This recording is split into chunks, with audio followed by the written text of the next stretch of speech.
Hello, and welcome everyone to another Sunday evening stream. It is 7 in the evening, and today it's time to start anew in Ostriv. And that's exactly what we're gonna do. We're gonna load up a brand new game with some limitations, but hey, we should give ourselves a little bit of a challenge, so let's go with that. And that should be fun. Hello Kevin, hello Roadhog, hello Vladimir, and anybody else that might already be here. Welcome. How is everybody doing today? I'm just going to straight load up a brand new game. We're going to play on map 3. I like the pine trees a little bit more than the spruces, so we're going to keep it on that. And we've loaded up. So first thing to do, pause the game to not lose any time. Now this is the map that we have ahead of us. Let me zoom out so that you can see the borders here. And then the border goes all the way here. And on this side now, not everything is accessible. We cannot access this whole slab of land out here. So we have to start on this big slab of land with this small little lake in it. And we'll have to find a good place to start. But we'll take our time with things. That should be good. At least that's what I hope. No garden houses will be a struggle. It can be a challenge, but I think we can manage. We'll see. That's why I want to get the farm going straight from the bat, so that we can already do a little bit of harvesting this year. That should get us on the way to actually doing quite okay. But yeah, it is always a challenge.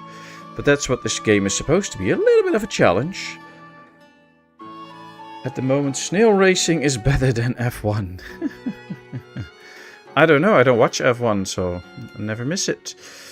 Alright, let's see, where should we begin? Of course, this is a rather regular starting position. We have this slab of land, which looks nice, but there's lots of trees around. And of course, here's the border, so that might not be the best. Hello, Shoriel. Hello, Laura. Welcome in. How's everybody doing? As you can see, I did increase the size of the interface a little bit. Hopefully, it might give for a slightly better view for everybody. Now, of course, we are limited to not this side, but this side. So I think there is elevation here, by the way. Don't get fooled by how it looks from the top. You can see this is actually a pretty sizable mountain. And there will be areas here where we cannot really build. And especially like on this side, you can see, if we zoom in, we go like this, that there's quite a bit of elevation. So there might be places here where we cannot really build bigger structures and all. We have to struggle a little bit, but we'll figure it out. I guess one of the things we're going to need in the beginning is room for a farm. We're also going to need space for like the forester and all that stuff. I'm still missing an overlay so that I can see where the clay is before we get started. But okay, it is what it is. But yeah, we should probably start somewhere. I want to start somewhere close to the middle of the map. Now, I deem this to be like the middle of the map somewhere. If you take a look right here, see, this should be somewhat the middle of the map. So this can be a good position to start.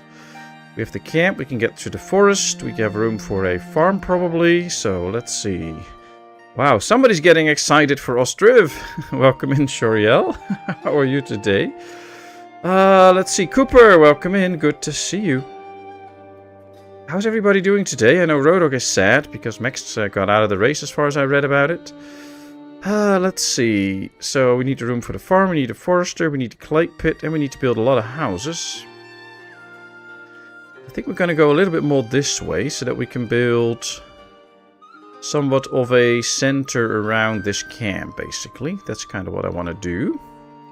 So, yeah, you know what? Let's start right here. Here we have the camp. So this is our camp. Nothing is happening yet because the game is still paused. Always pause the game so not to lose out on days. Now, of course, we're going to need a clay pit and a forester before we can do anything else. But right after that, we're going to get a farm. So that will be interesting. I think if we do the clay pit here and the forester next to it, it's pretty close to where they start out, which is always a bonus if you can manage to keep it relatively close. So let's do the clay pit right here. We'll get the forester here too.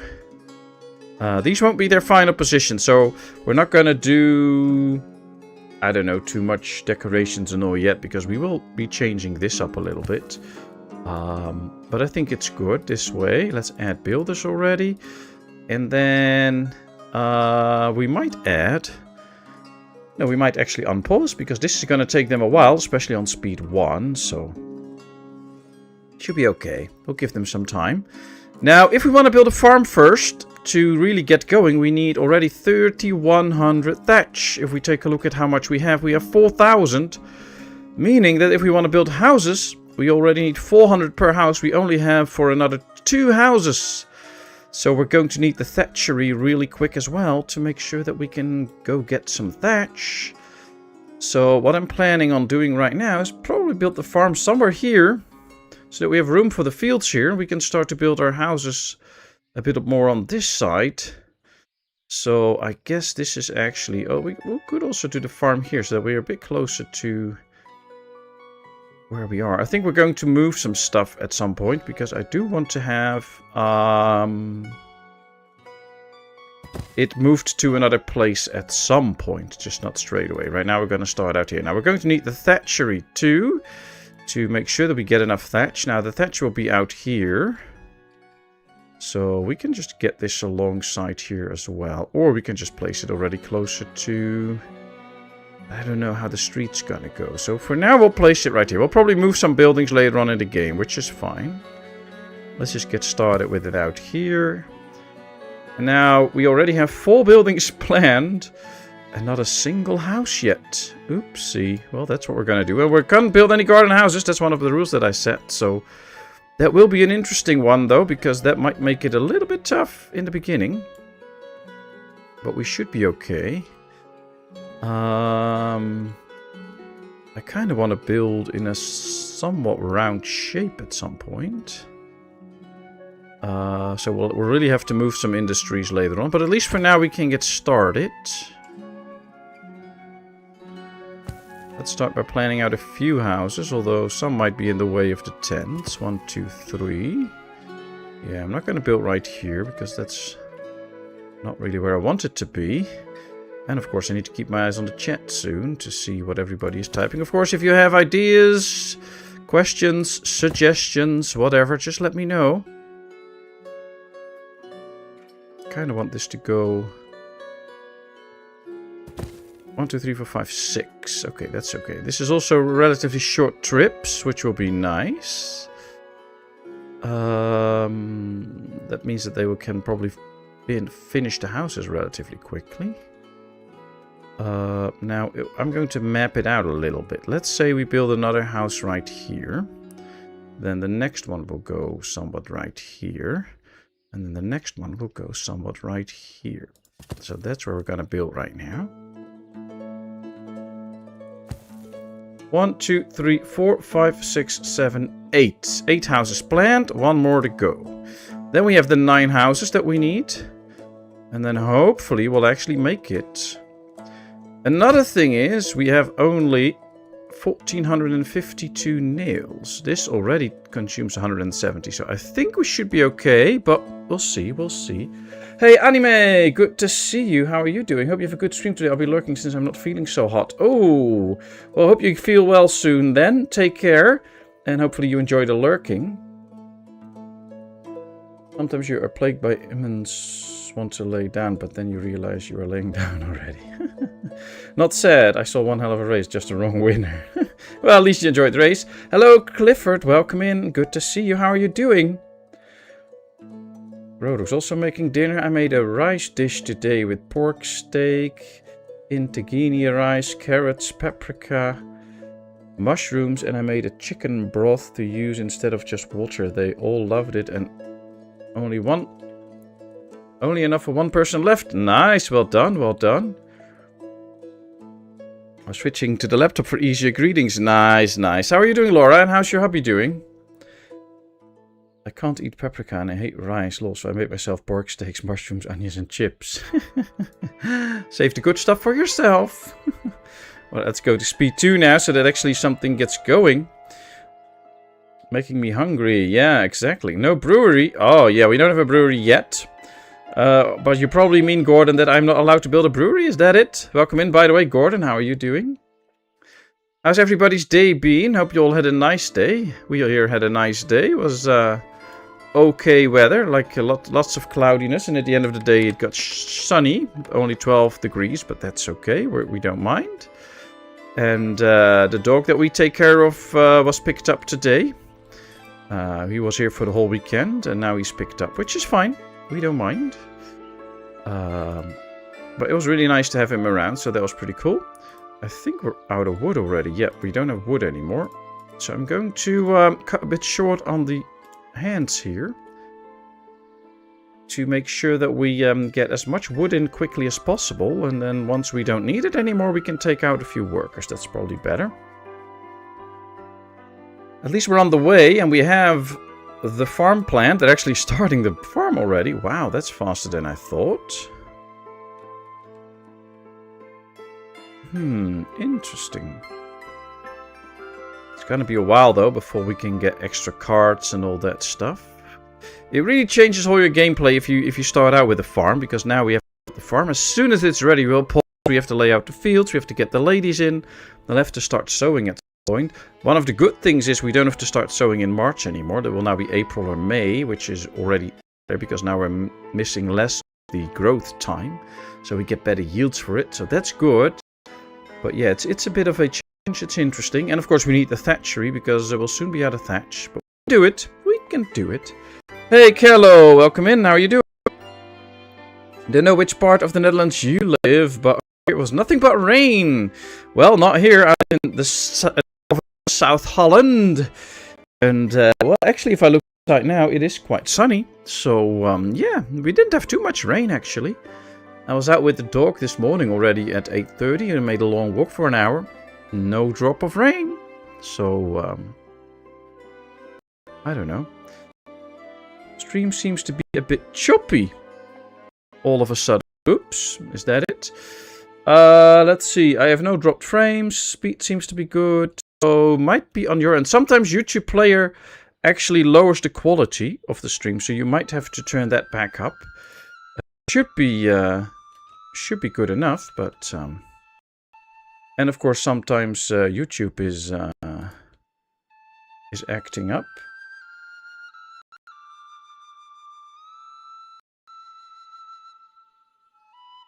Let's see, error. Oh, now I get an error. Please use a keyframe frequency of 4 seconds or less. Currently, keyframes are not being sent often enough, which can cause buffering. I didn't know I had set that. I know my bitrate is a bit higher than usual. Stream status poor. I didn't change anything from any of my previous streams, so I hope to. It says here it can cause buffering and all, but I didn't change anything, so I don't know what I should do about it.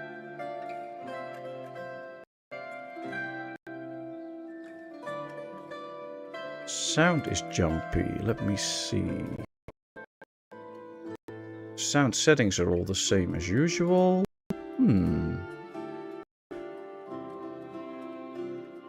Shouldn't be too much up, actually. Sometimes there's a bit of stuff going on when Windows starts an update, downloading. But usually, other than that, nothing should interfere with the connection and all. Is it good again?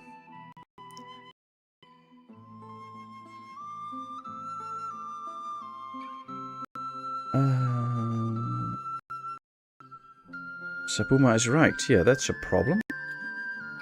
Alright, let me know how it is right now. Otherwise, I will be a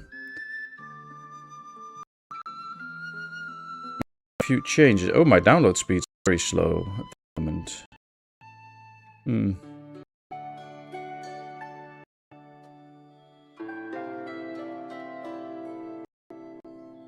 Still choppy. That's not good.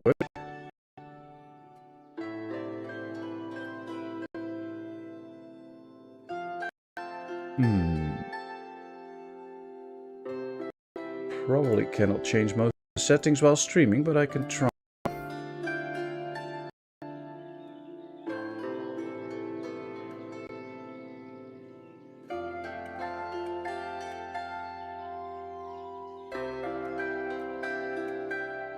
I'm making a few changes here. Let's see if this makes it better.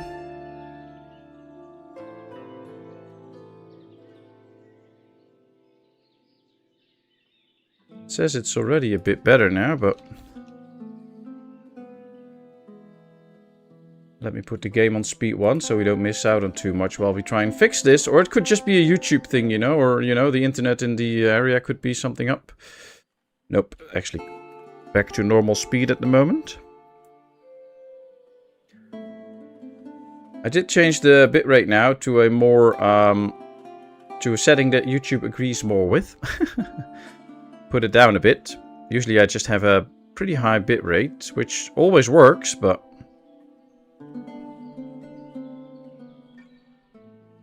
Stream lag and sound breaking up. Better now. Okay, that's good. So it should be better now. Then we'll just try and leave it at this. Just let me know if something else comes up. I'll try and fix it. Otherwise we have to do a restart. But I always do a fresh restart with my computer before the stream. So it would be weird if it's that. But thanks for letting me know anyways. It's always good to get feedback on it. So that I know there's something up and I can try and fix it. But yeah, that's good. Thanks a lot for letting me know. It's not the mic, it's the stream in general. I think so. Maybe there's some YouTube issues as well.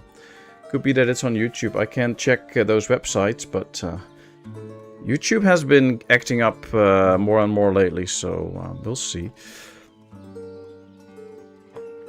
Better now, sounds okay. Seems to be better. Okay, that's good. Hallo Lucas! Kan je de groetjes doen in het Nederlands? Ja hoor, groetjes. Hallo. Just said hi and greetings in Dutch. Hello Johan, welcome in. But I also stream with 30 seconds delay. Ah, yeah, I have the delay on as well, but it should be at like 10 seconds or something. You can also set your own stream to be delayed, that's for sure. It says now that streaming quality is excellent again, so apparently it fixed it, so good. I just lowered the bitrate a bit. Alright. We'll leave it at this for now.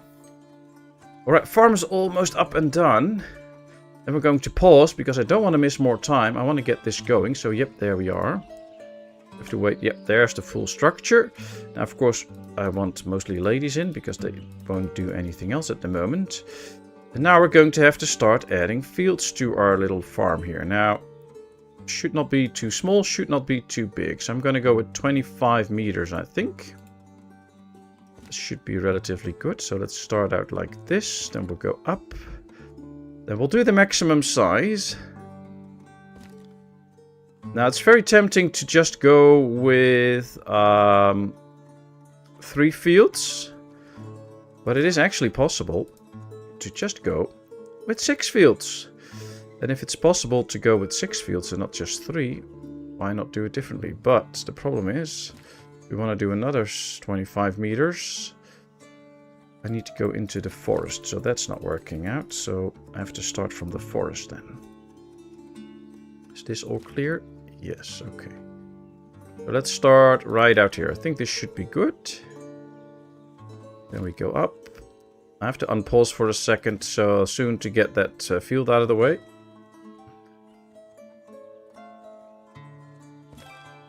There we go. And now we can put 3 fields together. Then I leave an opening so that we have some walking space in between. And then we'll do another 3 fields.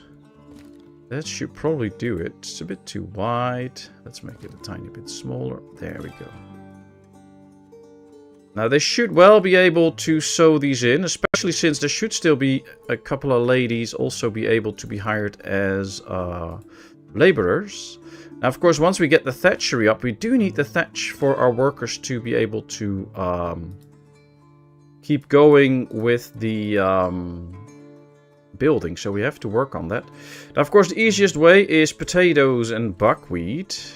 You can get those in a rotation system. And that should already provide us with 2 types of food that we are going to need for the food variety. The only thing is we're going to need more than 2 types of food. So we need to find a 3rd one to meet the food variety needs. And that's where the actual challenge lies if you have no garden houses. Because it's not that hard to get food, but you need to meet the variety needs. And if you have been checking out the dev diaries, in the new patch that's coming out, the big update, you also need to take into account different types of food. So you can't just give them all the fruits and all and stuff. You really have to work on giving them like protein and vitamins and all that. So it's gonna be a challenge. Now let's see. I'll check the chat soon. As soon as this is all up, we have time to check the chat and I can talk a lot. So if you have a question specifically for me, just let me know by tagging me. Here we go. Now, one thing we can do in order for the food is to grow wheat. And then we can also do hemp for some clothing, which will be good. And if we have the wheat going, we just need a windmill. And we have our third source of food. So that could work. Let's activate all these fields. Now we can see this one will only be sowing in May. This one will already get sown in. So they will be busy. And now we're on pause and there they go. See, they can hire 3 ladies straight away. So that should be okay. There we go. There we go. Alright, we got 6 fields up. It's not even half April, so we're not even 1.5 months into the game. We have some wood going. We have the farm up. And we're now working on the thatchery. And then we can start to work on our first houses. Finally. It's going to be tight, but we can make it. I'm wondering, will there be an upgrade to do something with the flour, like bakery to make bread and stuff? That's the big question that we don't know, actually. There has been teasers and all about a bakery. People have been talking about that a lot, but it's not in.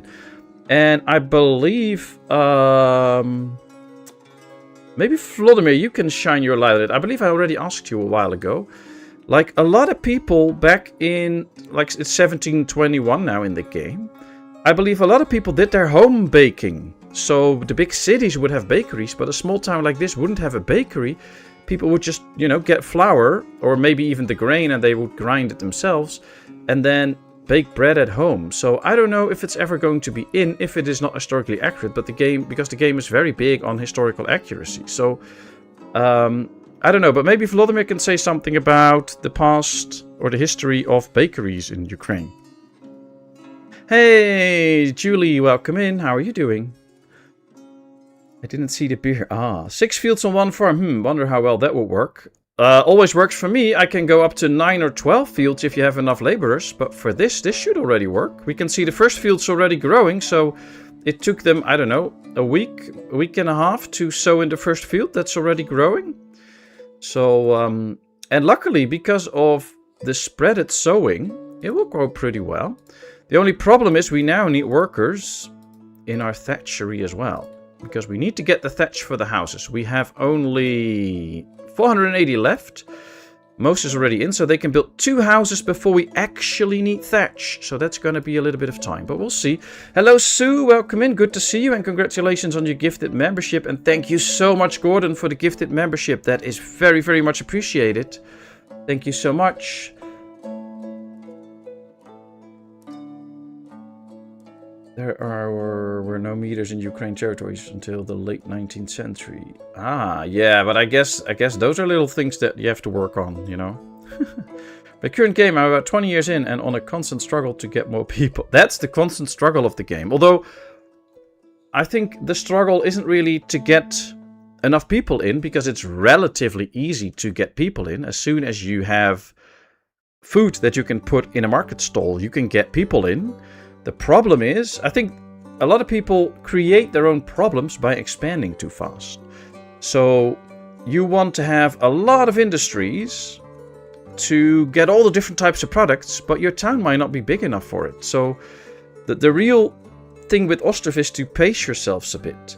Like right now, we don't even have enough workers for the forestry, let alone for the build crew. We don't have enough workers for the thatchery, so go a bit slow. Make sure that you get the people in before you move on to the next building, and make sure that you can actually support it. That's usually the thing with this. So I don't know. I think it's more an issue of don't try to get everything too quickly. Make sure that what you have runs smoothly, that you make some money on trade, and then slowly expand.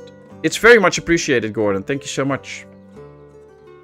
Towns and cities had bakeries, villages didn't. Well, I see a solution there, because then it could be the same as with the barber surgeon. If you want to get the barber surgeon, you need bricks and stones and all, so you won't get this early game. Of course, there's always ways to do this. I know you can get, like, within a year you can have bricks if you really want to and you put yourself to it. But in a normal town's development, you won't get the barber surgeon very quickly. And if they do the same with the bakery, they make it a brick building and make sure that you have a few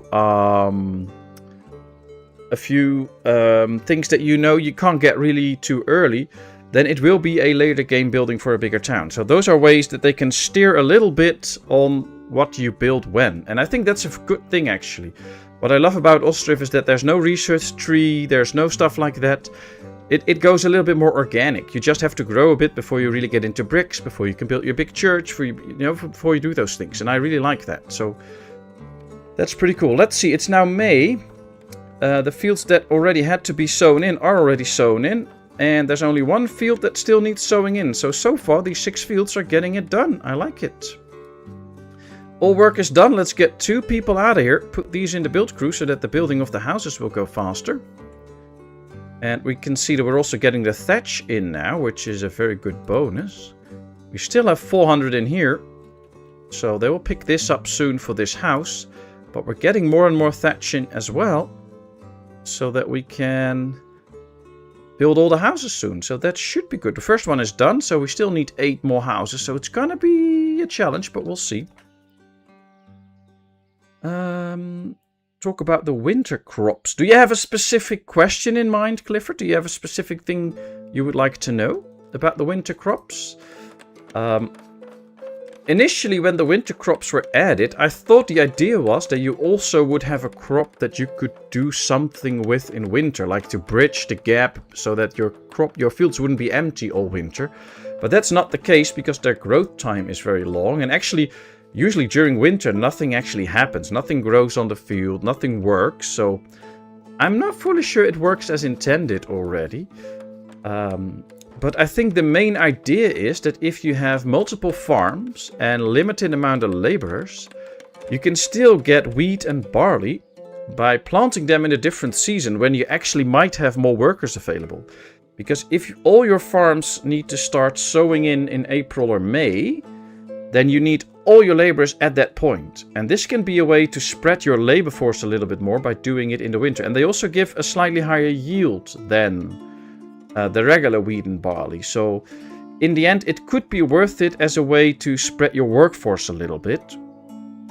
And to make sure that you have not all fields all around your town sown in at pretty much the same moment. But other than that, I don't really see the benefit, because you cannot really combine these with any of the other crops. So it will be only one crop on that field and that's it.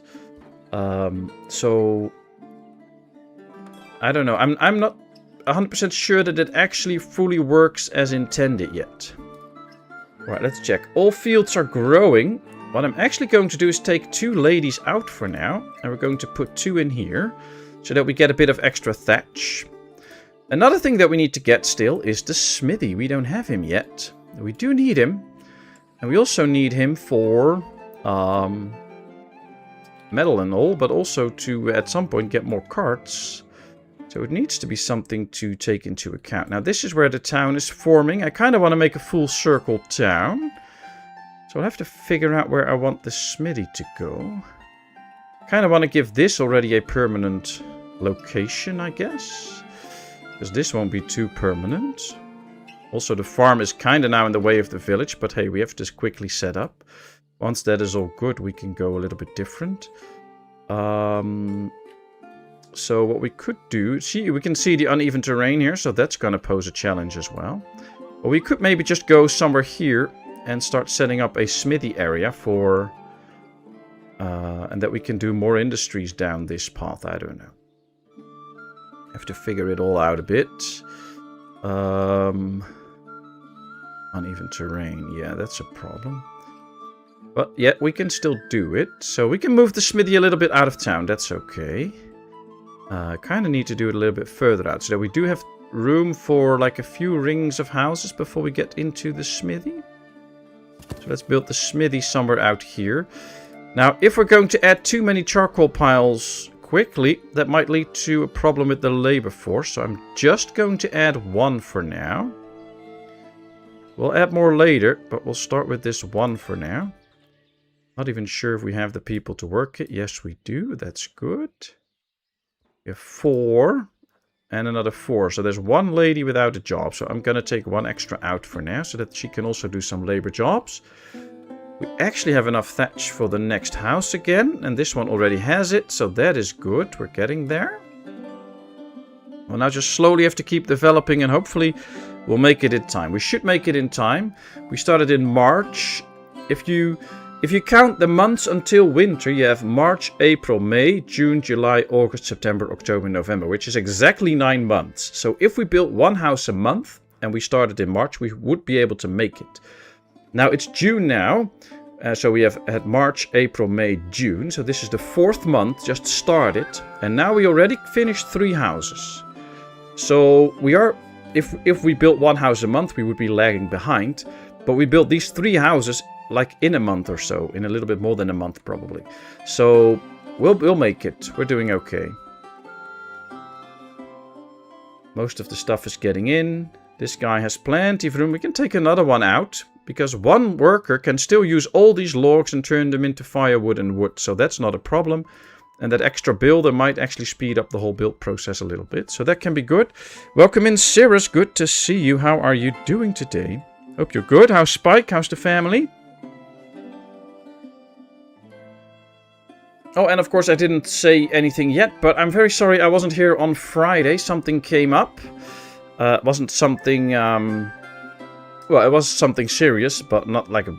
You know, it was really bad for us or whatever, but it was something that had to be dealt with, and I had a role in that, so I did that. You won't make it if you go on high speed, only on medium speed. It's more likely to make it on medium speed. I actually did some testing on this computer, and this computer is actually quite able to do it on high speeds. So I will lose about half a month, maybe a little bit more, depending on the computer. So yeah, the glitch is still there. If you speed up to speed 3, you will lose time, basically. But I should still make it, probably. But I want to take as much time as I can, so we'll see. At some point my people started asking for shoes when I didn't even have animals for leather yet. But I decided to ignore them and just do my thing until I could build the proper stuff.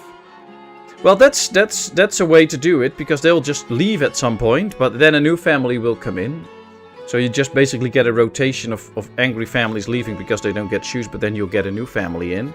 And you can always import a bit of shoes, so that they can buy those. That's always another solution, of course. But yeah, in the end, those issues will make people leave. So if you don't meet the food variety needs, if you don't meet the shoe and clothing needs, they will in the end leave after a couple of months. But yeah, you do get time to get it all up. You can see right here that almost half of the firewood is in. Just the 1 lady doing it all, so... might be if this gets fully filled up that we take a few more ladies out. But right now I'll leave it as it is. Well, we can take 1 extra out here for now. It's all still growing. Then it still needs to ripen. And then we get the first harvest in. So we should be okay. Private life always comes first. Yeah, I know. But I also wanted to be here. And this was something we didn't ask for. But it just happened. So yeah, we dealt with it. It's okay. But, you know, I missed you all.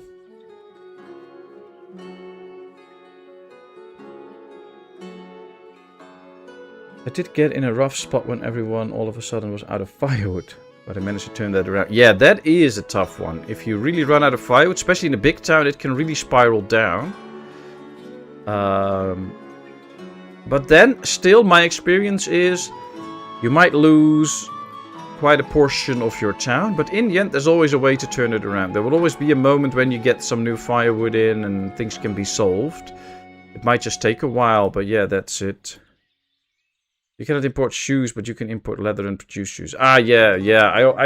I rarely import real end products like shoes and all, so I don't always have that in the top of my mind. I usually do import some leather, or I already make my own shoes, so it's either one of those. But yeah, that is something that more people use, you know. You can just let people leave and then others will come in as long as all the prerequisites are good. So even not meeting the needs of your people isn't always the end of your town. You can just keep going. There'll be a new family, as long as not too many move out, of course. That's the thing. Alright, next house is being built. All the resources are already in, so they can finish this now. And then we'll have 5 houses, 4 more to go. It's still June, so this is not too bad. You can sell them to Dekachi. Exactly, you can sell a lot of shoes to Dekachi, as well as the charcoal. And make some good money and get your economy going. I mean, we started with 2,000. We already are 120 lower, which is all because of all the wages that we pay. So, I mean, the same money that we started with is still in this town. Money didn't go anywhere, except it went out of our pockets into the people's pockets. But with taxes, we can get it back, so... The only thing is, as soon as your town starts growing, you want to add extra money into your town, so all families can have a little bit of wealth to buy their stuff. If you don't do that, then at some point, nobody has any wealth and they can't buy anything. I mean, we could try to make everything free in our town. I don't know. Would that work?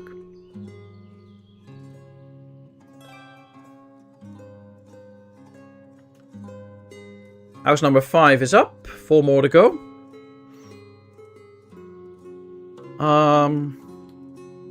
Okay, so the smithy will then be up. Oh, the charcoal pit's burning. That's good. So that as soon as the smithy is up, we can get a person in there and he can start to make nails for us and metal parts. Now, of course, one thing I usually go with is to make towns that actually kind of look nice, because I think that's important. So we should probably already start planning a little bit out here.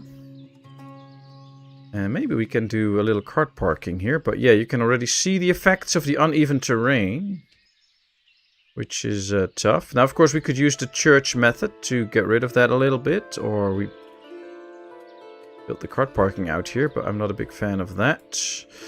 So if you struggle with uneven terrain, what you can sometimes try is like this, build the church. You can see the whole ground changes. Now we remove the church.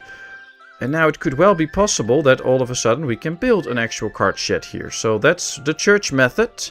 It can help you to make it so that you can actually build in certain areas. There's no real terraforming tool in the game, so this is the only way to really do that. But it can work, and it can work miracles.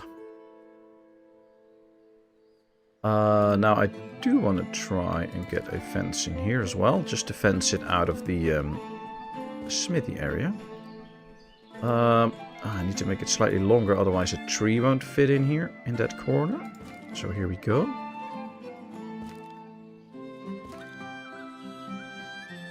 Because I still want my trees to go. Now we can always make this longer, but at least now it's a little bit fenced off. I like that. Another village house done, house number 6. It's still only July, so it's good. You can only buy warm clothing from Merefa. Ah, okay. I wish it were kind of like Banished, where there is some way of terraforming when you build roads and such. Yeah, I've been thinking about that a lot. Like, what is a good way? Like, should we be able to terraform? Should we not? I remember in, I believe it was in Life is Feudal Forest Village, that you could actually select a certain area and they would kind of flatten it out a bit. Not perfectly, but they would start to flatten it out a bit so that you can actually build on it. But they actually put in labor to do that. And I think that could work, especially in a game like this. I mean, that should be accurate. That we tell them to, you know, level this area out a little bit. And they should not make, you know, a perfectly flat area with big hills at the side. But, you know, they should level it out in such a way that we can build on it. That is what I would like. But on the other hand, I also think, you know, just as in real life, work a bit with the terrain. I like that the map is a little bit hilly and all. And I think, so I'm a bit on, like, I don't want too much terraforming in. Because otherwise, you know, the game gets too easy. If you watch my new Cycle game, one thing I hate there is that you can place any building anywhere because the whole terrain instantly gets flat and whole mountains disappear when you build on it. And I don't think that's a good thing. So I don't want too much terraforming in it. But yeah, just a little bit here and there. A late game building called the Landscaping Office. Oh, that could be interesting. The trade post is a good one to use as well. And the cart shed. Ah, okay. I always use the church, but...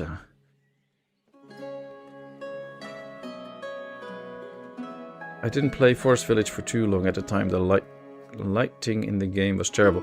Well, not only the lighting, the game is very bugged, and if you are very unlucky, you quickly have to throw your village away again because the game stopped working. So, but it's a nice game, and I wish they would actually, you know, get the bugs out. Then it would be a very good game.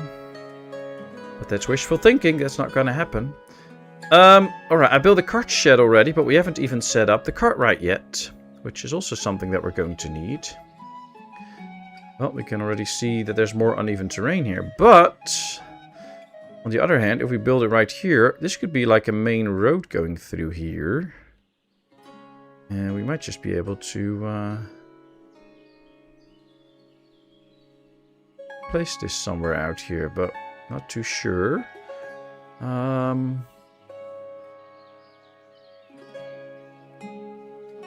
Could also try and get this a bit closer. We do need the Cartwright though, and I need to find a suitable place for it. Remove 8 trees, yeah, that's a bit too many. Alright, let's try the trade post, see if that works. Can we place the trade post somewhere here and then flatten the land? Or is it... See, the trade post is a problem because it's so big. You actually need to really find a perfect spot. Like this could be a spot. You do see the land move, which is actually pretty cool when you see the land really move, but... I think there was an area out here where we could build, but... I don't know. Maybe we can do it with the church. Church is a little bit smaller, so sometimes that works slightly better to, you know, flatten the land a bit. But on the other hand, let's just try and work with the land. If we built the Cartwright somewhere out here,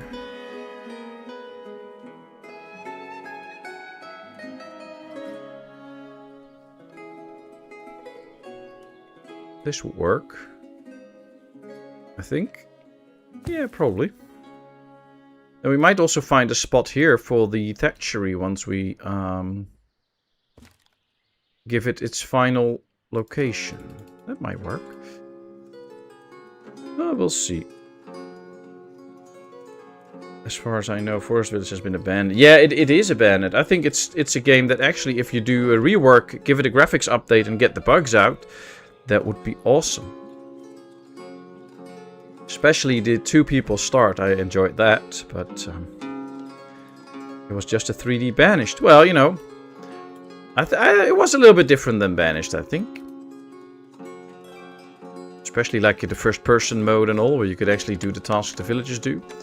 Alright, 1 more house to go. Then we have all the houses that we need. We can see that this guy's getting through the log, so at some point we need to add another worker in it. It's only August, so plenty of time. We'll make it way before the actual moment that people will start to leave. So this guy is now taking a rest. I'll take him out and he can get into the forestry so that they can actually start chopping down some extra trees again. And then when the house is done, we can take one out at some point when the forester is done to put in the smithy. Or when the smithy is done, I mean. I think I'm forgetting to put people in here. Come on, ladies, get in there. We need to harvest. See, it's ripening, but this one is now harvesting. The rest is still ripening. This one is even growing, so they start to harvest the first field. There they go. Ah, they still have time. They have August, September, October, November. So they have 3.5 months to harvest 4 fields and get it all in. I think they can make it. Let's get 2 ladies out of here because we have plenty of thatch right now. So this will be 5, 6, 7, 8. So yeah, they should also be able to hire a lady. And one thing we could also do when the actual house is done, we have no need for these buildings to be built quickly in terms of we will lose stuff or whatever. So we could also take a few men out so that they can help out on the farm for a little bit and speed that up. We can't lose the crops, and as soon as we got the 9 houses, we won't be losing any families anymore. So that won't be a problem. We'll see. They're bringing the thatch in now. Then everything is in. Then they can really finish the house. So you're saying you can have 12 fields at one farm. I think you can even go further, but it all depends on the amount of laborers you have and how you set it up. So if you see right here, we have only 1 field harvesting. Now the second is ready and the third, but this one is still ripening. So if you have a town with plenty of laborers, they can just quickly all come in. They sow in, and they go really fast at it, and you're good. I have farms with 12 fields easily. I think you can go up to 15 and maybe even 18, but I never really tried it. But you should probably just be a bit careful to look at, you know, when will stuff be sown in and when will it be harvested. And I would like to see a bit more variation, by the way, with all of this. So these are all still pretty much in April, except for the barley. I would like to see that changed a bit. That there's more variety in which month stuff starts. But yeah, you can easily do... you can easily do that. Welcome in, Johan, by the way. How are you doing? Isn't there a limit of 20 laborers per building? 20 at the same time, yes. So as soon as there's 20 hired, they cannot hire anybody else. But as soon as somebody comes in, does their tasks and go away, they can immediately hire the next one. And that can then work on it. So you can still do... so if you have basically 40 laborers available, as soon as the 20 that came in are tired and going home for a rest, those other 20 can actually do a job. So... having extra numbers actually still works because you don't have to wait. Right now, if this person is tired and she goes away, we have no replacement, so we won't have any more laborers on the farm. So that's the problem right now. See, we now have nobody as laborer in because we don't have anybody else to hire. If you have a whole other crew ready, then we could still have a fully staffed farm going. Do the market stalls work without a granary, or would you have to build a granary first before villagers can buy the food from the farm? Well, I believe you need the granary, but we can quickly check that, because one of the things we're going to need in the middle of our town is a marketplace at some point, and also a granary. But see, if I set this up now, we can put in the buckwheat and the potatoes. And, you know, some firewood, so that they can sell that too. Now, anybody can be supplying this. It actually is already asking for a labor, so that's interesting. Now, they can get the firewood out of the building, so that should not be the issue. But if we put a worker... I'm not going to put a worker in yet. Because then we'll get people out of the area for the farming. But yeah, they do need it as far as I know. Thank God they come with food from the beginning then. Yes, and they come with food for 2 years. If you do the math, most of them come with food for 2 years. Some will spoil, but that's okay. It should all be good. So you should last until the harvest of the 2nd year. So basically they have food for like 1.5 years. So you start in March, then they have food till like August, September the next year. So that you can really have time to set everything up and get it all going. Now, of course, we also need food on our market. They actually brought in buckwheat. How is that possible? Did they change that? Then we don't need a granary. Okay, so basically we don't need a granary because we don't have one. That's new.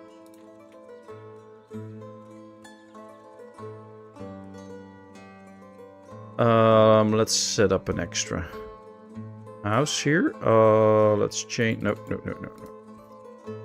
Here we go. Let's change the appearance because it has too much of a front porch and it won't fit. But if we do it like this, it will fit. But yeah, they put in buckwheat, so...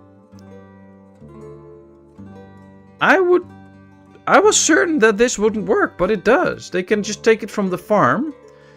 So now all we have to do is put a worker in. There could be a thing that a worker cannot take it from the farm, but that laborers can. Or that might just be something that's not supposed to happen. But they actually did. So as soon as we get the extra house up... See, laborers now also bringing in the potatoes. Nice. Okay. Interesting. So we don't have to worry about the granary at all. Okay, good to know. Our smithy is up, so let's put a worker in there. And let's start moving our carts over here. I don't know, but I always want that. Let's ask for an extra one, so that as soon as the... Oh, yeah, there we go. They're building the cart ride already. Then we're going to get the extra house. Never too old to learn. Yeah. But I do remember, like, from back in the day... when there weren't even garden houses, you had to always build the granary first, as far as I know. But okay, interesting. Interesting. Granary just for storage, so I guess it makes sense that they bring the food to the marketplace. I guess it makes sense, but I just never thought it was how it worked. But it's interesting. It's good to know. They take from the farm, but you need the granary to buy the food from the... Yeah, I know that. I know that you have to buy it from the house, and that you need the granary, because the granary can buy it. But I'm pretty sure that back in the day, you actually needed a granary. But hey, this works. This works. I mean, I'm all happy with this. I mean, as soon as we get this extra house, we can get migrants in already. We can grow our little farm or little village here. Right, 2 are harvested. Field number 3 is ongoing. It is September now, so we are a little bit more than a month into the harvest.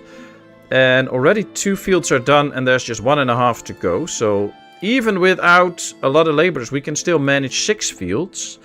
That's why you can easily manage 12 fields with laborers. If you have plenty of laborers in town, you can easily do the 6 fields. No worries. 12 fields, no worries.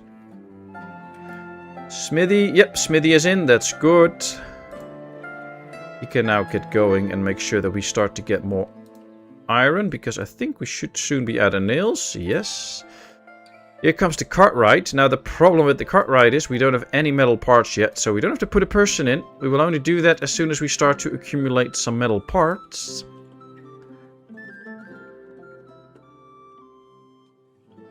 Still plenty of thatch, so let's take 1 extra lady out that can help out on the farm. This is working out. We can get 1 extra builder, I believe. That might help out with the house. Then we might also have to start getting like an extra well and all.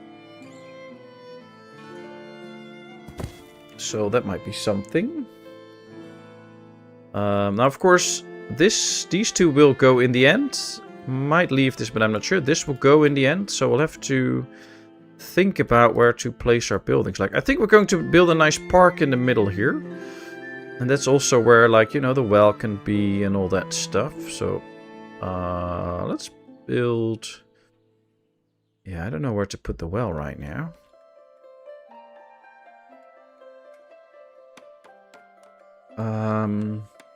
Where should we get the well? Could also try and squeeze it in here, but I'm not a big fan of that.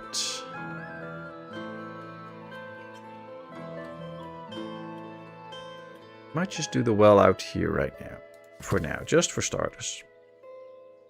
So that they can quickly get to it. Because the farm is temporary here.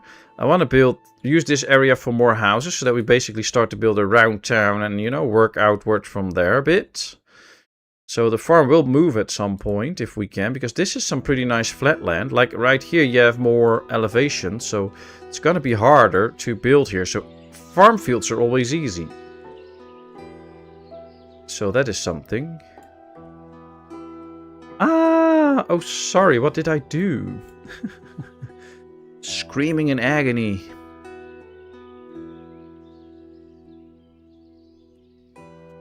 Round town sounds very cool. Oh.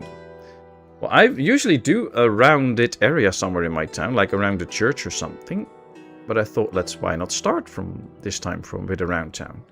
Let's move these over, by the way, so that we get the well first. Let's see. This is all harvested. They're now harvesting the hemp as well.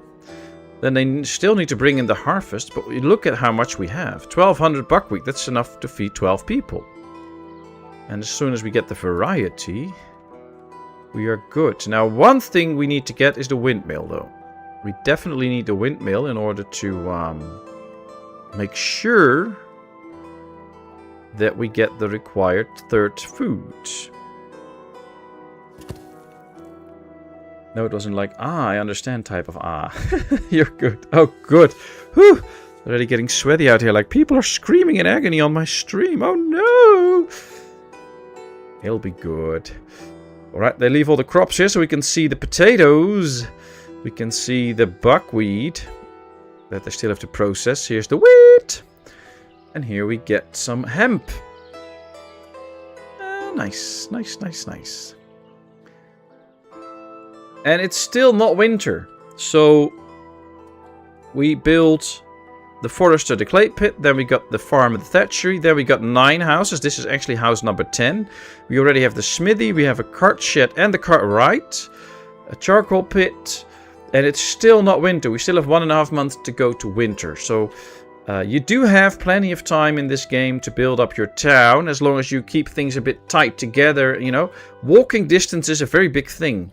So if you start out here, but your houses that you're going to build are right here because you're building some big garden houses, then it's going to take them way longer to build them.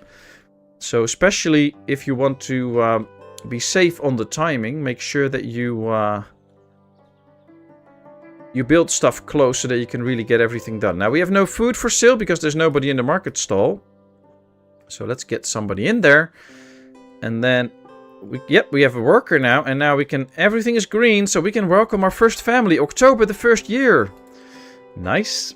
Our well is done. This is good. I'm so glad I started watching your older series, because now I finally understand why you say weed like that. Yep. Yep. People think I smoke it all the time, but I don't, so now they really clearly know what I mean. But yeah, it takes a bit of background information to understand my weed.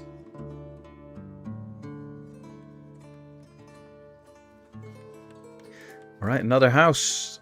Can we welcome a family soon? I hope so. Okay, they need to start bringing in the harvest. Now, there's plenty of room, 15,000 rooms, so they can easily do that. Should not be a problem. I have to set these numbers up properly already. It's for later. New family settling in town. Ooh, nice family. One might die soon, but the rest is good. Guess we'll have to plan a graveyard already. But this is nice, although she's already of the marrying age, so she might get married soon. Luckily, all the other kids should be pretty young, so we need at least one more family to come in before she'll get married. But might be that if this household has a young guy in it, that the next house will be for a married couple. But we'll see, we'll see. A chicken farmer was found dead near his coop. Police suspect foul play. Hello, Mr. K. I'll call you that. At what point do you feel that you've completed a playthrough? A certain population limit, cash in the bank, etc. Oh, the good question.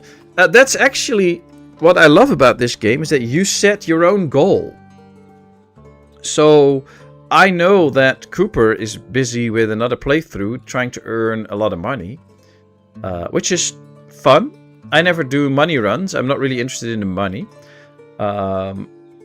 I actually never really have the feeling of like I'm done or something. I don't know. There's always something more to do in my town.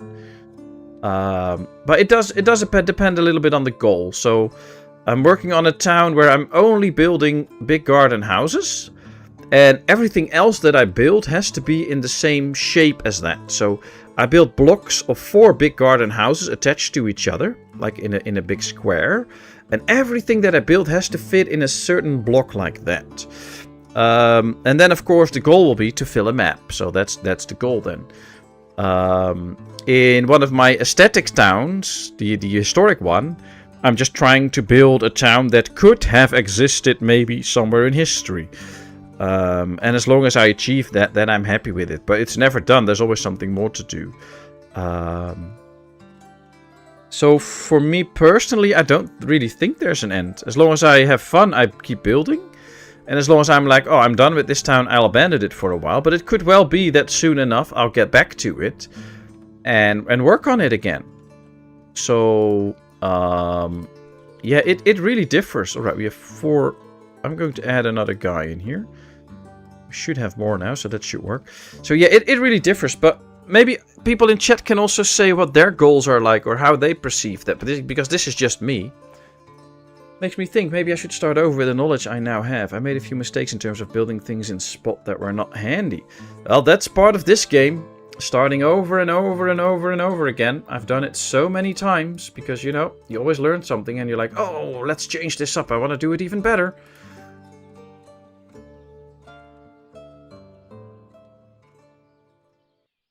But yeah, just set your own goals and you're good, I guess. Okay, so this is now empty and ready for another family. Bringing the harvest in now. I'm happy with that. Still have half a month to go though, so they should prioritize gathering now and not already processing it. See, because these are all threshing the harvest already, so they're already processing it. They can do that all winter. I just want them to bring the stuff in now. And I want a worker in here so that he can start to gather the resources that he needs. Let's set this up to 5,050 so that he can now start to get it in as soon as he is hired. And then once we have the actual metal parts, he can do it. Okay, so another thing is going to be the town hall and the trading post. We still need those. Town hall to actually work with the economy. I just don't know in which way the town will actually continue. On the other hand, we can just build a town hall somewhere because it's not really that important, I guess, where we place it. And then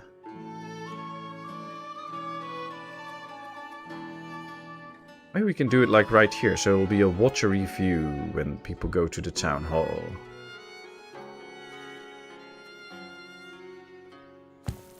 Okay, let's try. Let's try.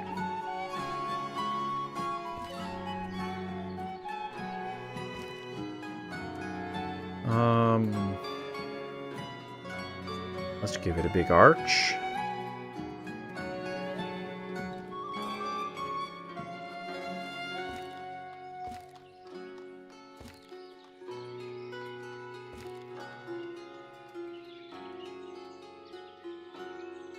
There we go. This is to be the town hall, so we get some control over the economy.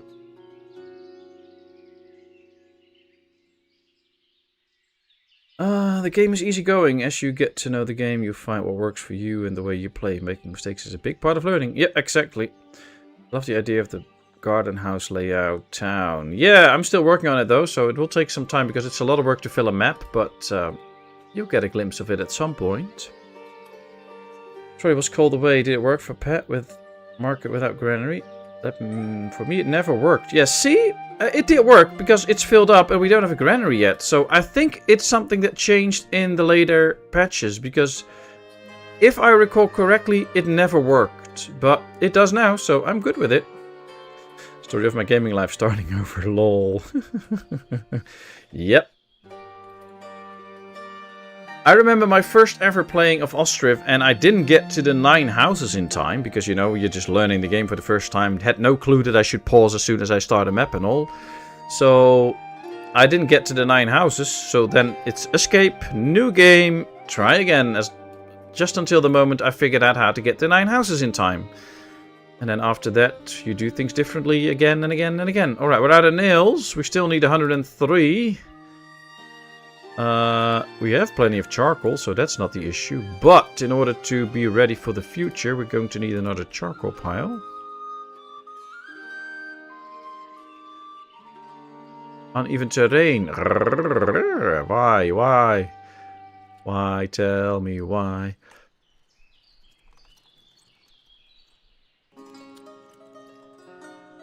Sorry, little cough there. Let me just check this now, because I don't want the uneven terrain to get into my way too much. Okay, let's build a church here. Now it should be flat. Now we should be able to build a charcoal pile here. Yes, we are. Good. Thank you very much, game. Let's spread it out a bit, so maybe we can put a tree in the middle. 2 charcoal piles should do. Yeah, should be okay. Maybe because the stall is near the farm. Yeah, I think distance shouldn't matter that much. I'm actually thinking that maybe after the game I'm going to look up the change logs of the updates to see if it's actually changed recently. Because to me it really feels like it changed at some point. Because it, as far as I know, it was never in the game. Right, let's try and get as many builders as possible. They're now really filling this out, which is good. Which means we have a lot of ladies available that can do that. They have charcoal again, so they can make some more nails and metal parts. We still need a few nails, though. We'll see. Late game charcoal gets crazy. Yep. Market without granary means you have to select the buy from local, doesn't it? No, actually, if you buy from the locals, you have to do that with the granary. So right now, I just have a farm and a market stall. I set up the products from the farm and they actually filled it. Which, as far as I remember, they never did, but now they do. So we don't actually need to build the granary as long as we have a farm. If you want to buy it from the locals, you specifically need to get a granary, otherwise you can't buy it from the locals. My town on map 3 with 3.6k people. I do not have a spot to build on anymore. Yeah, you always build very big towns. Alright, we just need a little bit more firewood. And then we have another charcoal pit ready. This is almost emptied out though, so... Yep, they're making all the nails. So soon enough it should be okay. Do we still have firewood in here? Yes. They still manage with the two of them to keep this going, so I'm happy with that. Cartwright's getting the wood in, but still only 4 metal parts, so we still need more metal parts. He has no metal parts in whatsoever. Still need a ton of nails for this building too, so it's gonna be a little bit. And I guess after that we're going to really need that trading post. Can I get the trading post opposite from the... Yeah, we could do that. If I do this out here somewhere, we actually get something of a big road out here. So let's build that right there. For now at least, maybe we'll move it at some point, but for now it goes there. Because of all my own limitations, especially with the no garden houses and all, it's a little bit harder to set everything up and take everything into account. So, I don't know. Might be that at some point some of the things will have to be rebuilt, some areas, which is also kind of fun, I guess, to at some point do some areas again, but it's a little bit of a struggle now. 486 nails for the trading post. Wow. I remember doing the run where we did not import any iron, where I had to get the iron industry up before doing any trading. It's doable. You can get the iron out, get the smelter up, and make sure that you get it all without the actual trading, but it takes a bit of effort before you run out of the iron. But you can do it. Do you ever split the job when you have multiple blacksmith? One make nails, one... Yep, I actually do that in later towns. So I might build specific ones for only nails, for only metal parts. But only when I really run short. And that's usually when I have neglected them for a while and didn't check if they were keeping up with the growing town. And then at some point you run out of stuff. And then I'm like, okay, let's set up a few dedicated ones. But usually, if you keep up by adding a blacksmith every now and then, and just set it the way it's set, you should be good. It all depends on how much attention you you put into the game usually. Let's try if we can get some workers in here too, so that we can get the flour going. Then we will have 3 different types of food with the wheat and all. And then we're really good. Look at how much we got out of those fields. We're pretty good now. 2,500 out of 1 field. 1 field of potatoes, 1 field of buckwheat. 2,500. That's enough to feed 25 people. So we're good for a while. I tried, but ended up having to change them often. Yeah, balancing it is pretty tough then. It somehow does make me happy to see all the colors in the gardens when everything is growing and ripening. Yep, I love the colors in this game. I mean, I think they did a pretty good job in winter too. I mean, you really get the feel of winter. Although it's pretty white and intense. But I think they did a good job with that. But I do love, especially in the summer when all the colors are out and things like that. They've done very well with this game in terms of the coloring and all. Right, we still have need for 147 nails. There's 30 coming. So more and more gets built. As soon as that is done, we can actually start to work on the economy. But yeah, we're short of charcoal again. Now this one is burning. And oh, they have plenty of charcoal out here. Why aren't they not getting their charcoal then? Get your charcoal in. It's not that hard. Taking a rest. Ah, yeah, then they won't get their charcoal in. It always strains my eyes when the snow melts the way it does. I have people focusing on certain parts of the screen as the snow melts. Yep. True, true. You just see some green appear and then...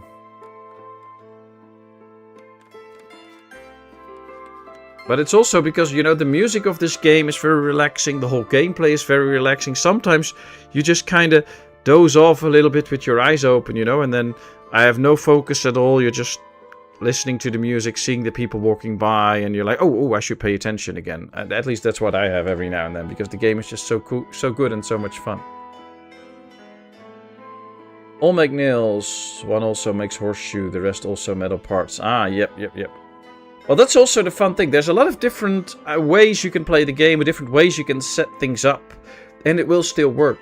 And that's what I like so much about this game, that people really have their own way of doing it, and for most people it all works. So I really like that. That's so cool. That the game is so well made that you can actually do that. How much iron do we have left? Oh, still 400. And 400 in here. We're good. We're very good. More people dead than alive. If your town is if your town lives long enough, then yep, you'll have more dead people than alive people usually. It's interesting though, because at some point I kind of want to see how far we can get with a town. So I would like at some point to build a town with, you know, stuff the map with row houses, see how big a town we can build. Like how many people can we get? I've never really done that, so that could be a goal at some point. To, you know, just build a town on a map. Try to get as many population as we can and still feed them and all. I actually, if you're interested in Cooper's towns, I actually have a video on my channel where I visit one of his 200-year-old towns. Actually, the moment that the town turns 200, we'll see. He'll have almost 2 million in the bank. And you can see how he set up his town. It's pretty big. And it's a very impressive town, so... Have you ever played Surviving Mars? Ooh, I played that years and years and years ago. Never really got into it, mostly due to a lack of time. Never revisited it. I know there's a remake out with some minor graphical improvements and 2 new things in the game, and you have to buy the game again, which I'm not sure I will ever do, so I don't know. Maybe if I have the game and I have the time, I might get back into it, but... Don't know yet. Don't know yet. Are you still enjoying that game? I find the whiteness of it is really bright. Would be nice if you could tone that down a tiny bit. Well, you can always change the settings on your screen, I guess. But yeah, it is pretty white.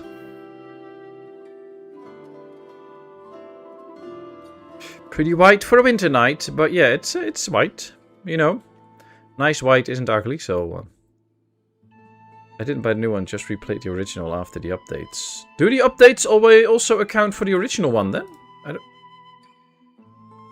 That would make it more interesting to just play the original.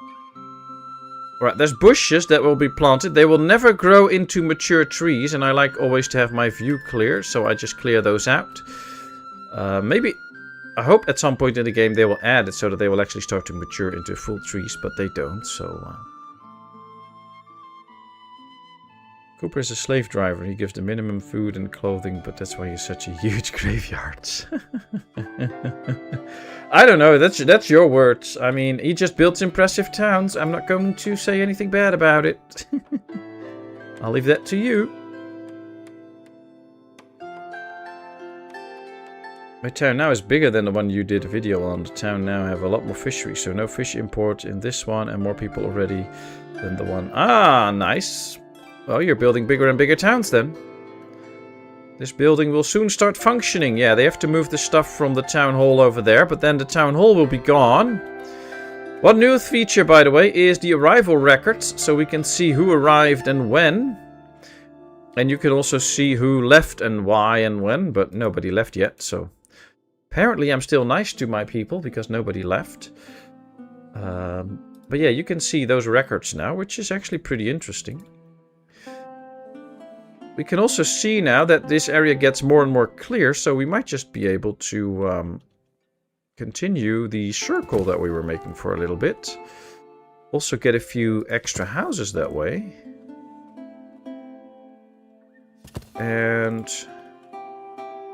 extend our population a little bit. Shouldn't do too many at the same time, but here we go. Let's just build a few extra houses once the trading post is done. Oh, yep, they're turning the windmill. And they're now starting to produce their first wheat. Then we'll get, or flour, then we get some flour in from the wheat.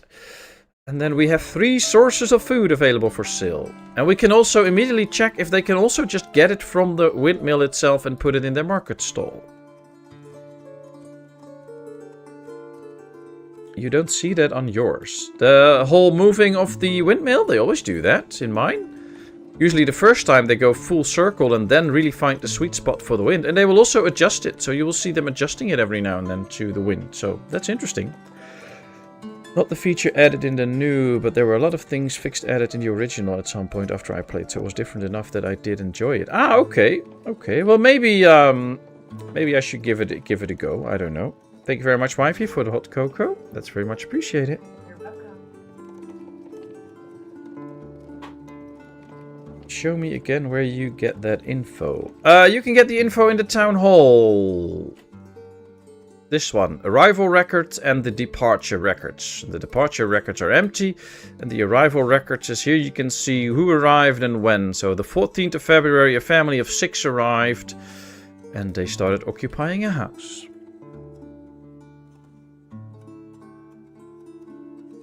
If I could, I should now put you in work in my town so you could feel how it is to be alive with hard work, good for the soul. Nice. Surviving Mars is one of the few games I ever reviewed. Ah, and what was your review then, Anime? How are you doing, by the way, Anime? Are you feeling a bit better already? At least you got out of lurk mode now. You're chatting now.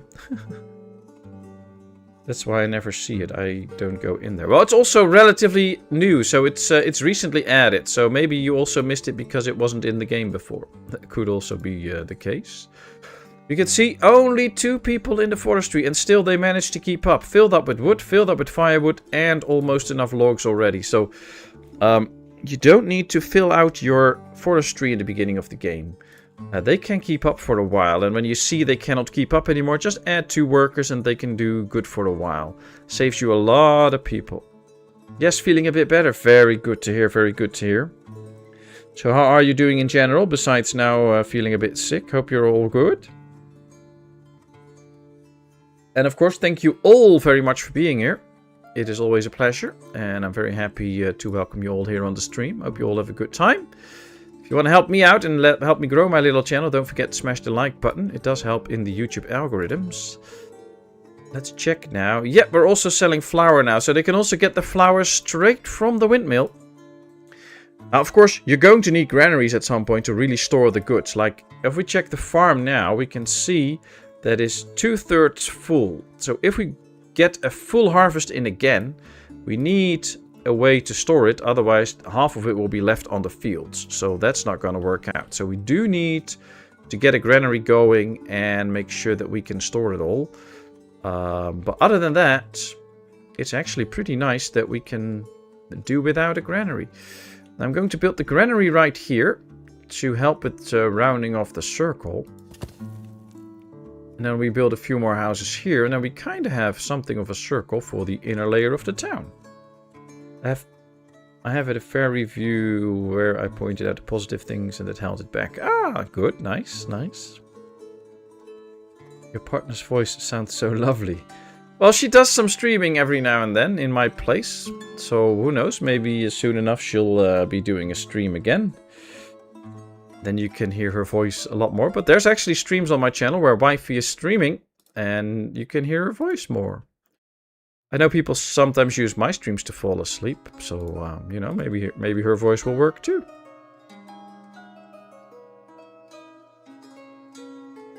Should probably move the granary up a bit so that we can start to empty out the farm before the next real year.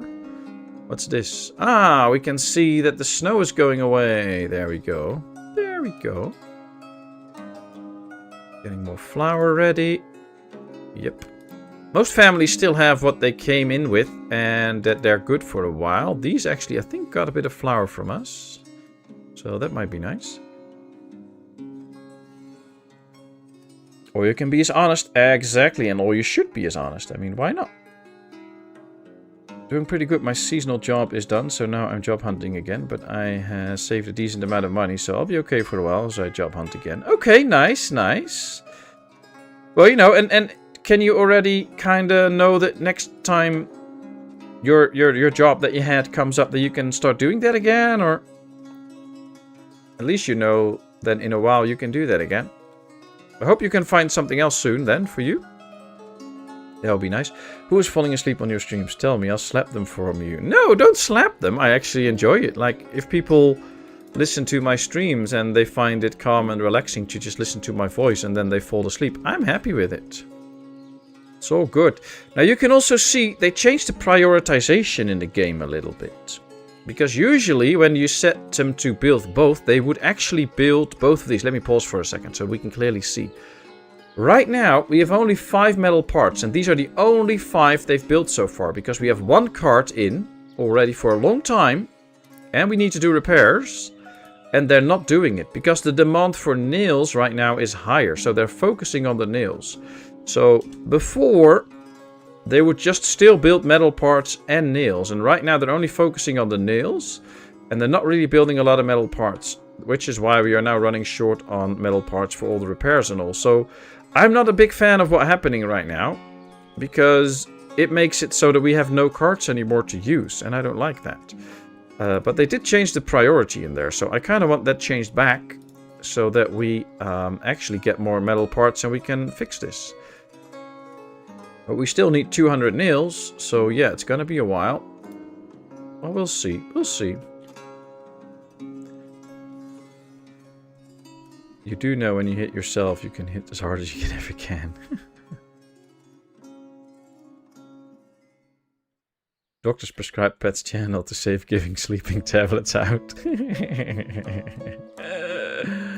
Oh, that would be nice.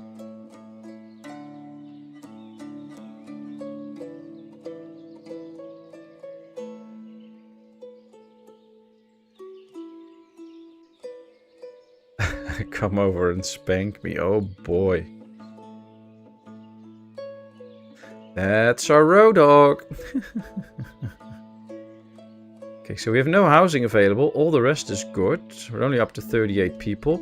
We didn't even set up the economy yet, so it's time to go along with that. Let's make our economy a bit smaller again, as I usually do. Let's lower the threshold here.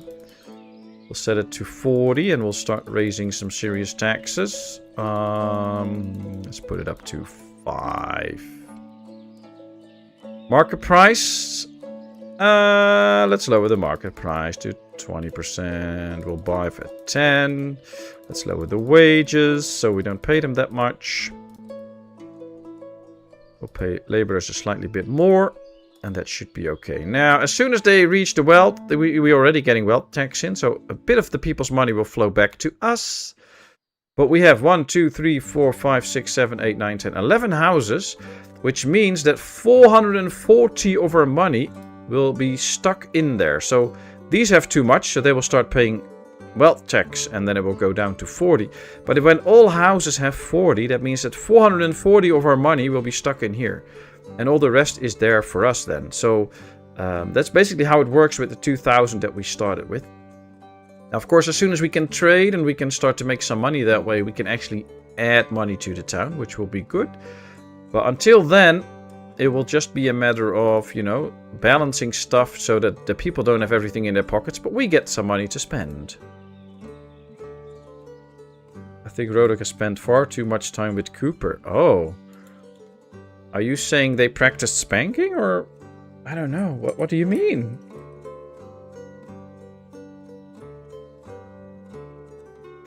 And of course, if you have any questions or suggestions for this game, please let me know. I mean, I'm open to anything, so let us know. Let's put up a few trees here. Not too many, because we have only 2 workers. They will both need to do 2 walks to sow in these trees. And in that time, they're not doing anything else. Luckily, all their work is done right now. So we can do this for a bit. You always have to be a little bit careful with this, because before you know it, they'll only be busy planting the trees because it gets priority.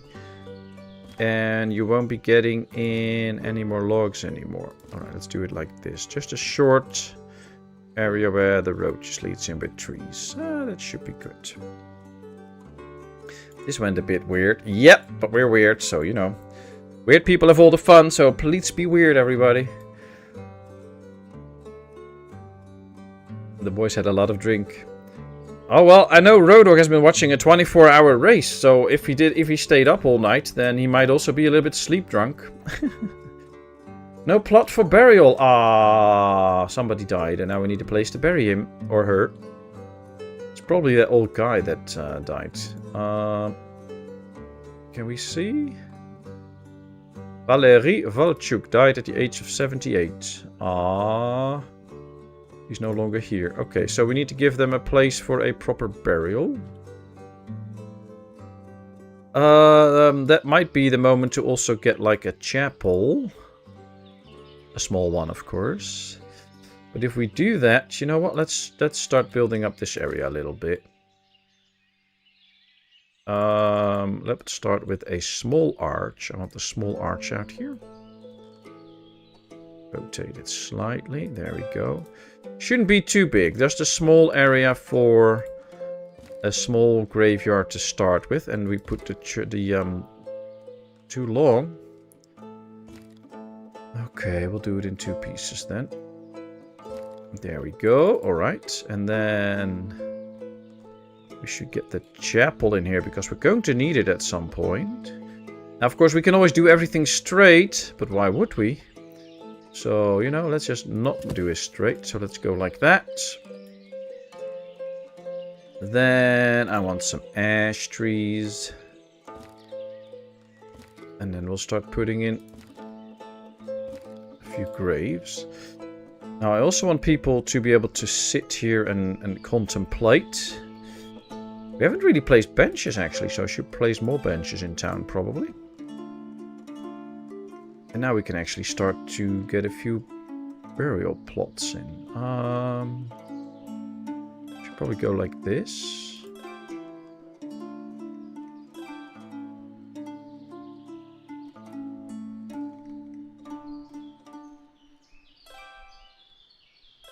Here we go. 1, 2, 3.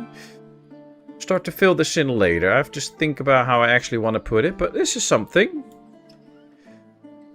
It's a start. Not enough nails yet. 10 metal parts now. Good. Oh, and he's making a cart. So finally, the carts are taking priority now, which is good. We finished the cart, so we have 1 more cart available now, which will hopefully help the town. At least it should. You have a death already? That seems too soon in the game. No, it's not too soon. It is basically because with one of the families comes older people. So you can see we have one person aged 87. He came with one of the families that joined us later. So she's already 68. And he is 70. He's 87. And we also have a 75.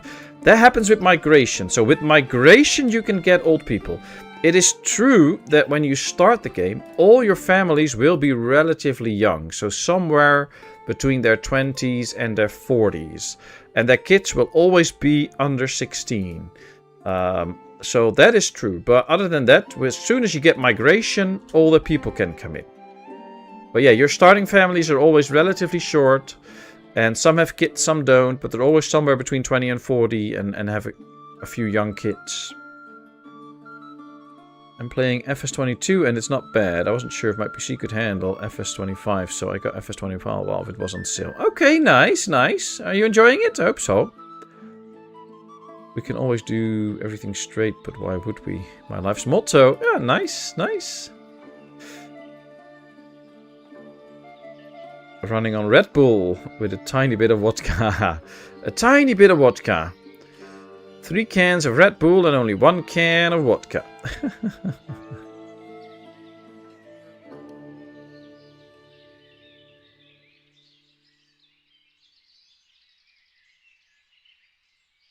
Yeah, I'm not really into motorsports, so I'm not gonna spend too much time watching somebody drive for 24 hours. Not enough food variety. Well, there's plenty on the market. They can get anything, so they should just buy some stuff. See, now they bought it, and we're good. But we have to be a little bit careful. Because, you know, we only have those 3 types of food. So we might need to go for the 4th and the 5th soon to make sure that we never run out. Okay, we got 2 carts up and running now. So with the extra person in, we're now actually really making the metal parts as well. So they're making a lot of nails and metal parts. Why do we only have so few builders? Oh, they're doing other stuff now. Okay. I thought we had more men by now. 1, 2, 3, 4, 5, 6, 7, 8. So yeah, we should have more men. 8, 9, 10. Okay, we have 10. 11, 12. 12. Okay, yeah, that's where all the men are. So yeah, we just need some extra houses, I guess. But might be that as soon as the carts are all repaired, and that's right now, we can get rid of this guy because he won't be working for a while. All carts are in good condition, so we don't need him in anymore. And we can also ditch this one because we don't need the metal parts at the moment. So this will save up 2 people that can help with the build crew. And then that way we can get the extra men in and we can start to put them in these businesses. Or we can get that one out because he's already taking a rest. But this is where a lot of villages go wrong. Like, or not wrong, but a lot of people now tend to already start planning out all these other industries. And we don't even have enough people to run all of these industries. So try not to grow too fast. Pace yourself, make sure that you have all of the men you need to run certain businesses and then put in the next business. 3 vodka is 1 stoute water. Hof Bergman. No, that map. I never played FS22, but I bet it's nice, so enjoy it.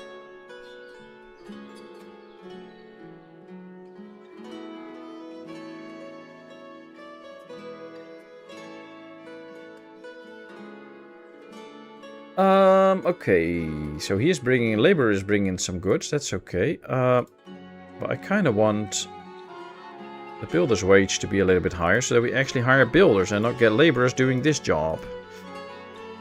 That's because the labor wage is higher than the actual worker wage, so people are more inclined to do a labor job than to get employed by the building. That's why this is happening. It's okay. You can set it higher for specific buildings and then it should be all fine. Our wood industry is still running perfectly with only 2 people in, so I'm happy with that. We have plenty of flour now. Plenty of other stuff. It's April already though, so we're going to need the granary right after this to start filling it up. We need another 43 nails. We have another 50, so we have all the nails to finish the trading post. We just need the men in to really finish it. And then we should be good. Hey, Richie Rich, welcome in. How's our librarian doing? Hope all good. Welcome in. Yep, if you're into Farming Simulator, I do have a small other channel where I post my Farming Simulator stuff. And Kevin just posted a link to it. Here we go. So yeah, they still need to deliver goods, but at least we have the carts again. I'm very happy with that. Really works. Tell it to those who are pushing up daisies.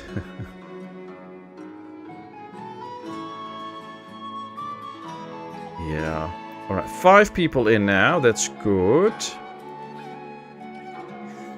Good to be here. Well, nice to have you on board, Richie.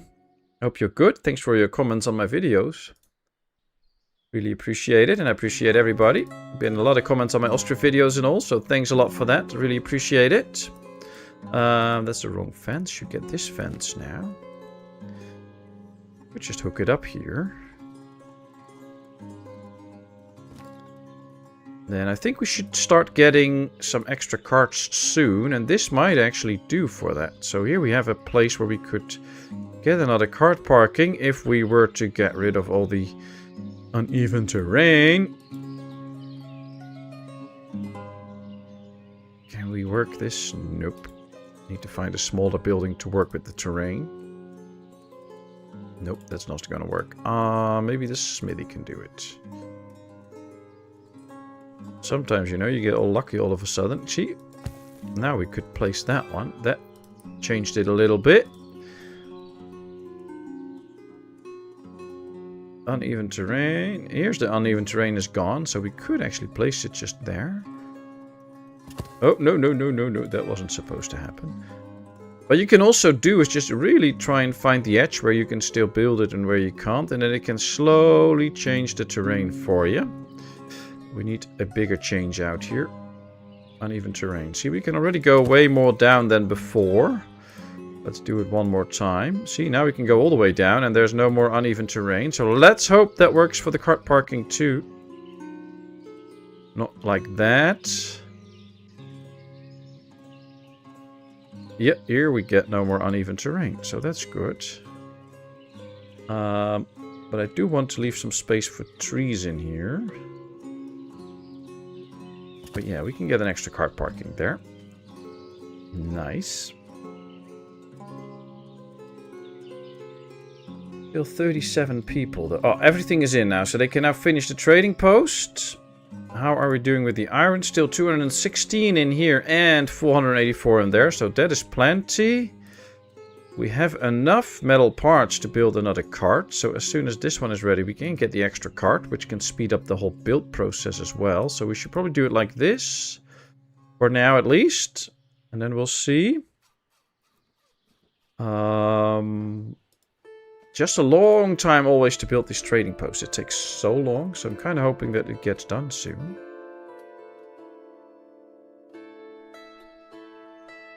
And I hope you all appreciate me making the build queue not too long, so we can actually see what is in the build queue.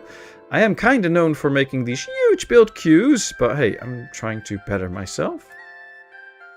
Something is off here, because these are not going the way they should be. So there's a problem with the farms. Because we should not have 4 fallow fields right now. And we did set it up properly in a nice rotation, so this is kind of weird.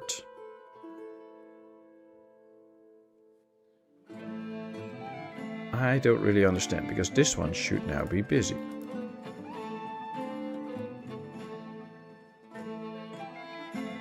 Well, they're still sowing it, so that's okay. The same goes for this one, I think. No, it should probably be this one. This one is completely empty. Next, there we go. Don't know if I did the right field, but at least they're now putting some stuff on it. So we have a buckwheat field and a potato field. We have a hemp field and a wheat field. Okay. Well, hopefully it works now. It does happen sometimes when new updates are out. Like if you already have a town and then a new update comes out, sometimes your fields get changed up a bit. But I never noticed it without an update being out. So this is interesting. I need to keep my eye on it. Otherwise I'll make a bug report for it, for Yevyen. Because this is not good. Should be going properly.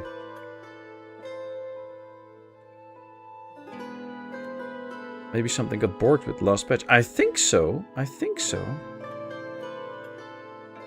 I'm having fun watching the group farming streams. It really makes me laugh sometimes. They're really nice. They're really nice. Fireline did a great job last time on the new stream, so that's cool. I have all the understanding for the long build queue. It's so fun to plan out. That's true, that's true. And one of the things I love about this game is if you play this in your own time, like when I'm not streaming it and all, you know, you can just build a very long build queue. I run it on speed 1, or if I'm confident on speed 2, and I can just do something in my house, like I go out and, you know, do some vacuum cleaning or whatever. And then you come back, you can see that a part of your build queue is built and your town is actually progressing nicely. And also, it's a very good game to leave running in the background while you do some other stuff and you just visit every now and then and slowly build up your town. So, it is interesting. I've always have some situation whenever I use winter crops. Yeah, I don't use winter crops that regularly. I should probably use them a bit more to see if those really give the issues. But if you say you have issues with that, then yeah, that might be something that they have to look into.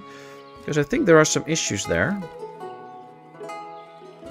Now, I'm still looking forward to the whole new pathing and extra corners fields and all. I know it's a lot of coding for them, so they're really busy with it, but I would just love to get rid of all the squares and make wonky shaped fields. That is so cool.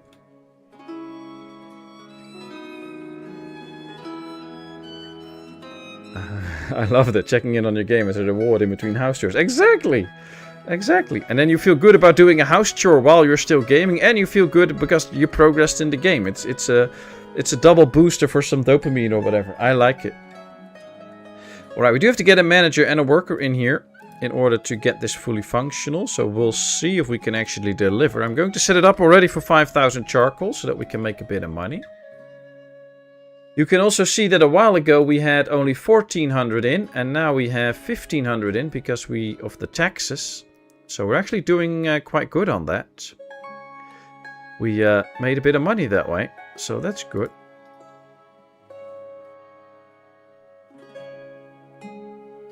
You asked for the green one, he did well. He did!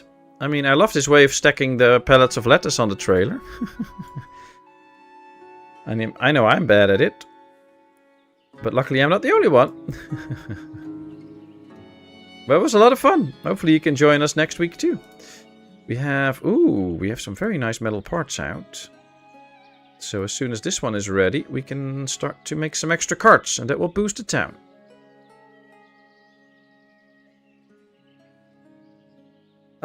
Still only one death, so that's not too bad. We have the manager in. Now we just need the person in. So as soon as we get a trader in, we can actually do some trading.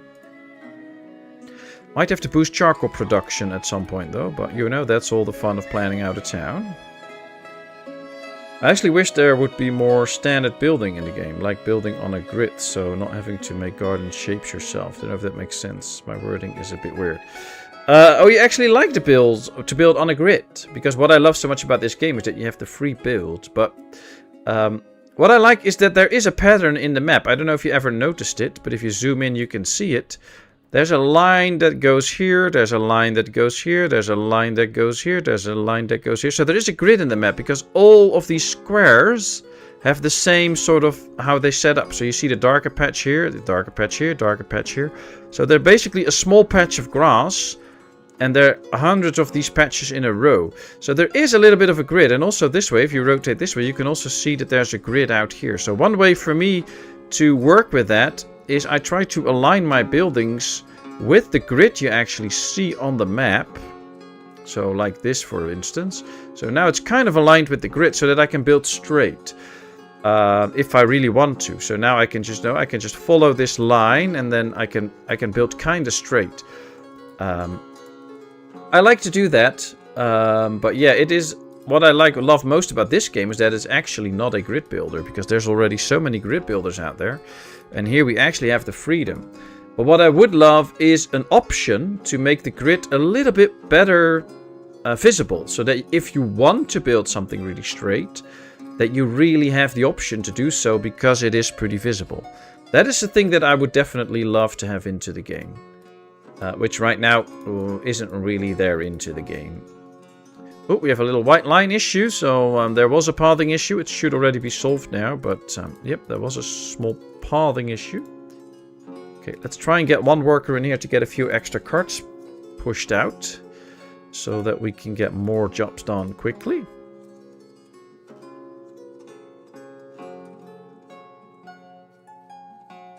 It doesn't really snap to it. No, that's true. It doesn't snap to it. It doesn't snap to it. I think you mean the pre-made fabricated plots you can plonk down instead of shaping. Well, what you can actually do, you know, this is of course the pre-shape. So this is just one shape. You can just put this down and then use it. What you can also do, if you change the size of this and you're happy with it, so you're like, okay, this is now a perfect square and I want it this way. You can just build it, and then you can use the copy, and it will copy the exact size, so you get the same one again. Of course, it will snap, so if you don't want to really use the snapping, you have to press Alt. Now it won't snap. Then you get it as close as possible to being perfect, and then you release Alt, so it will still snap, and now you've built the exact same building again. So you can kind of do that a little bit, but it still works with the terrain, which makes it tough. Now, of course, we were not going to build garden houses, so I removed these. But there are ways that you can play with this a little bit. And especially the Alt key, where you disable the snapping for a little bit, can help you to get things in a nice row. But yeah, there's no real easy way to build on the grid. My game crashed. Uh-oh, that's not good. Alright, they're now storing some goods in here, which will be nice, because we need to empty this out, because everything is still growing, but we will get another harvest in soon. And we might also have to start especially selling some potatoes. Because if we don't, they will spoil at some point. So we better make some money on it. We also need more workers now, so let's just focus on the houses. Oops, we have only 3 builders right now. We really need more men. I can probably take one out of here for now.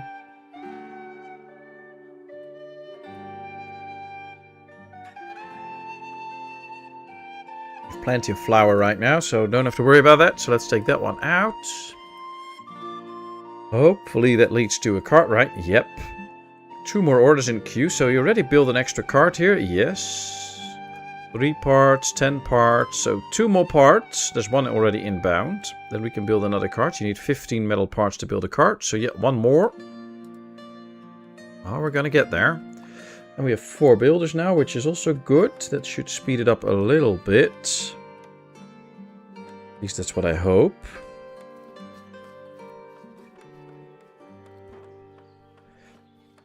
Now, for those wondering, this will be a reoccurring stream for a while now. So, on every Sunday that we're not streaming Farming Simulator, which is every other Sunday, I will do this. But I will also include this during my weekly streams. So, I stream, of course, on Wednesday, Friday, and Sunday. So, at least one of the Wednesdays or Fridays every week will be Ostriv. We'll probably use one of the other ones for another game.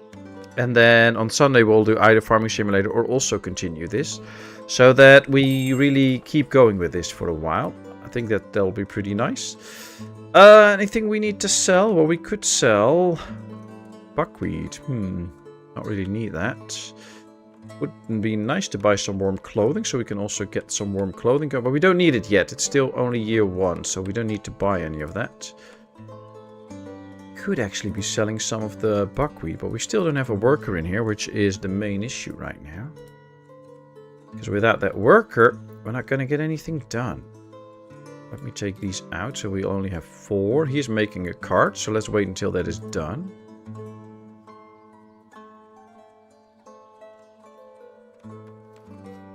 But yeah, we really need extra hands, basically.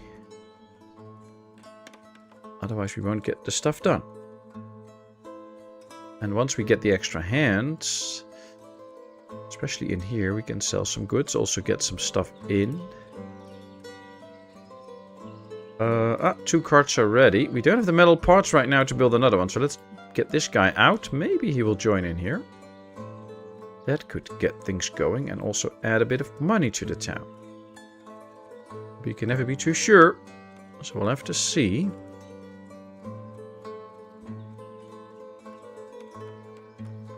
Messengers here for a little bit, so that's good. All resources are in, so they can finish the house if they want to. I just wish the manager would also do some stuff, because the manager is only in the building. He's not doing anything. I think he could also be supplying a bit. Why not? But also there's a bug in the arrival of merchants. Barvin Cove comes multiple times in a row. Seems a bit off. Well, it's the arrival of merchants, it's random. So, yeah, sometimes you get unlucky and you will get the same messenger a couple of times. Which could also make sense. Like, every time, if you trade with them every time, it would make sense that they would come again, to see if you still have some stuff. But yeah, it is randomized and you should get different traders over time. But it can happen that every now and then you get the same one over and over again, or you miss one all the time. So, but it's mostly a case of being unlucky. So... yeah, it happens, but, you know, isn't that what all managers do in real life? I don't know. Apparently, I'm the manager of my channel, and I still work, so I don't know. No, I think there will be plenty of managers out there that basically try to do as little as they can for a good amount of money. But I'm not going to be one of those people that just scolds every manager because they have the title of manager and we have a bad... calling for managers. There's a lot of managers that actually work hard, do a good job, manage their thing that they have to manage a lot. So, yeah, I think they're actually doing a good job. But yeah, there will definitely be managers out there that are not really performing. But hey, that's their problem. And if it's a good company, they should just be fired. Trying to drink some of my hot cocoa now, by the way, while we see the town slowly getting built.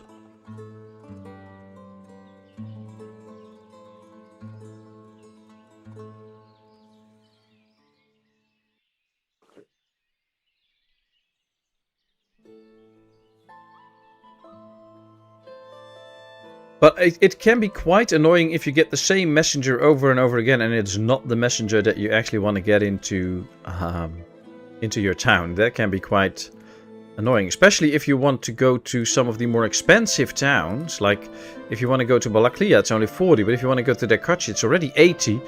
And then if you only want to sell goods for like 100, you don't want it all to be eaten by sending a messenger. So you kind of want the trader to come in regularly.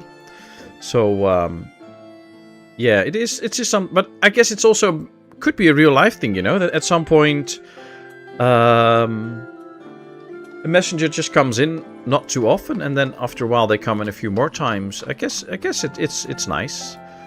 Not everything should be completely planned out, completely, you know, equalized and make sure that they come on a regular basis and all. There should be a little bit of variety, and you have to deal with it. You cannot rely on traders always being there, and at least that's how I try to look at it.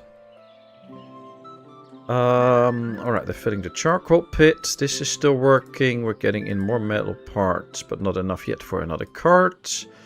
Nobody's in here yet. This guy's working in here. I want him to go in here.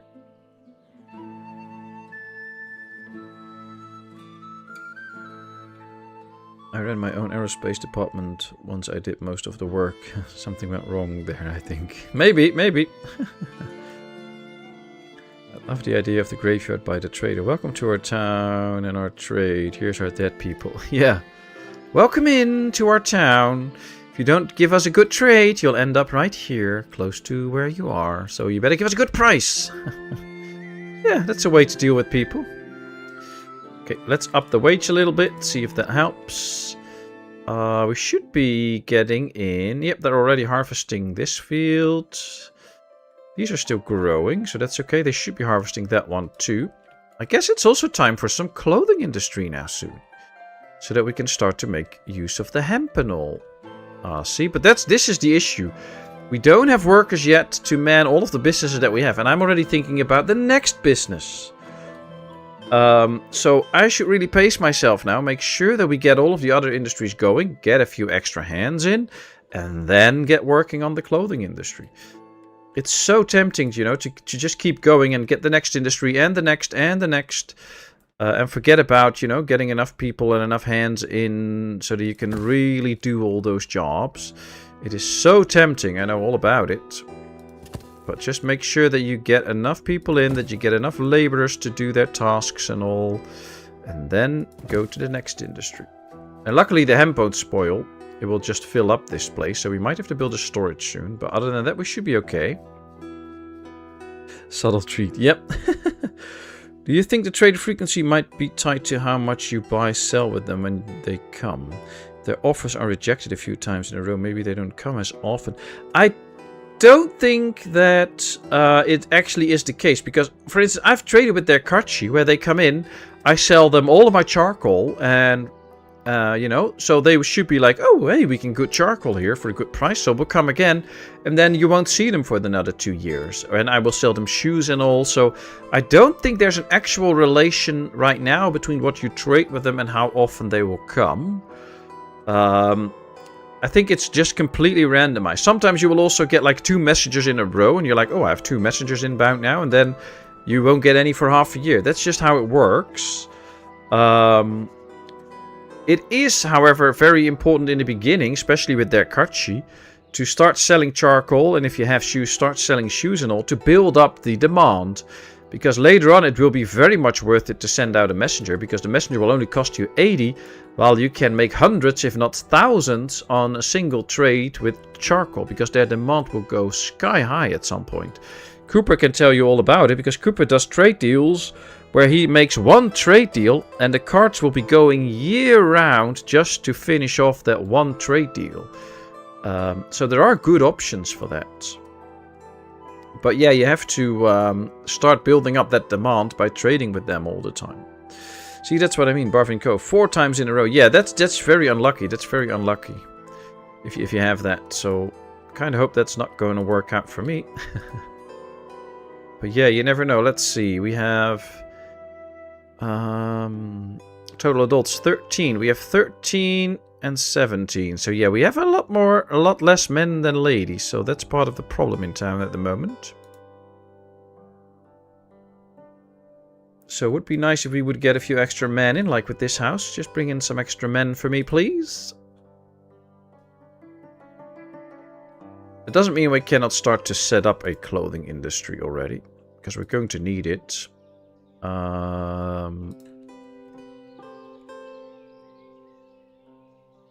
Now, we might make that slightly bigger than what we already have. There's uneven terrain, of course. I'm done with the uneven terrain.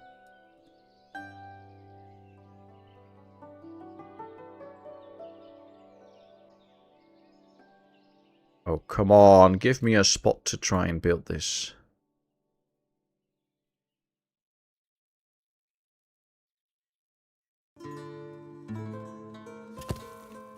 Well, it did change the terrain a little bit, but not much.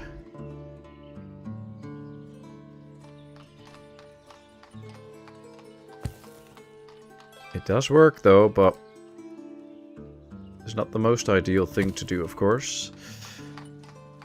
Because I kind of was hoping that we could just... But this is, yeah, this is very steep. That's part of the problem. Might as well just try and pick another area for the clothing industry then. Although now it actually works. Okay, good. I guess we might start going in size again. It's full size. So let's build 2 weavers. Also need a warehouse to go with it. Oh, might as well go with a cart parking first. Interesting though, we cannot build the cart parking here, but we could build a warehouse out here. That's interesting. Can I put down a church here and then flatten it out a bit? Nope. Okay, that's interesting. We could build the warehouse, but we cannot build the cart parking. Okay, well then we try and build the cart parking next to this then. Nope, also won't work. Arr. Arr, I don't like it. Okay, it is what it is. Okay, that's the weaver. Now, we might go around the corner here for the tailor. Why not? So let's build 2 tailors out here. So we have 2 of those. Then we can build another warehouse in here. Not going to build it all straight. We're probably just going to start with 1 tailor and 1 weaver at some point, so that we can get a little bit of clothing going. But at least we're mapping it out. And then we should also start to work towards shoes. We can build a shoemaker here. We can hopefully fit in 1 here. Yes. Good.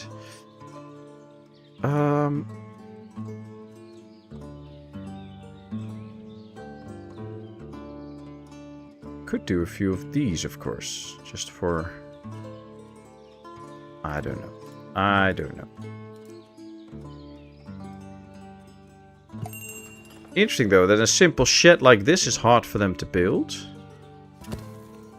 On the uneven terrain, but a lot of the buildings they can actually build. Well, we can build 2 out here. That will serve a lot of carts for this area. We'll create like a clothing street here. Messenger from their Cartchi. That's nice. I'm going to sell some charcoal. This will make us 361 and we'll start to ramp up demand. And I'm going to buy iron there because we're going to need iron at some point. Because we will run out soon. We have only 50 in storage right now. So let's buy some iron. That should work. We still have no workers in here though. So I should probably increase the pay even further. Apply to all. Oh, we now have actually laborers bringing in goods. Oh, that's new. Oh well. For small devs you should. Let's see, because I'm missing some message. Do you think trader friction? I guess I'm going to have to break my rule and pay for Ostriv. Finally. Oh, do you only play games where you don't pay for it? Interesting. But yeah, Ostriv is, I think Ostriv is very much worth the buy. I think it will be very good. It's just so nice. Yep, we can now get workers in here. Finally, very good. So now we can sell some potatoes. Do we sell potatoes to this town? No. Okay.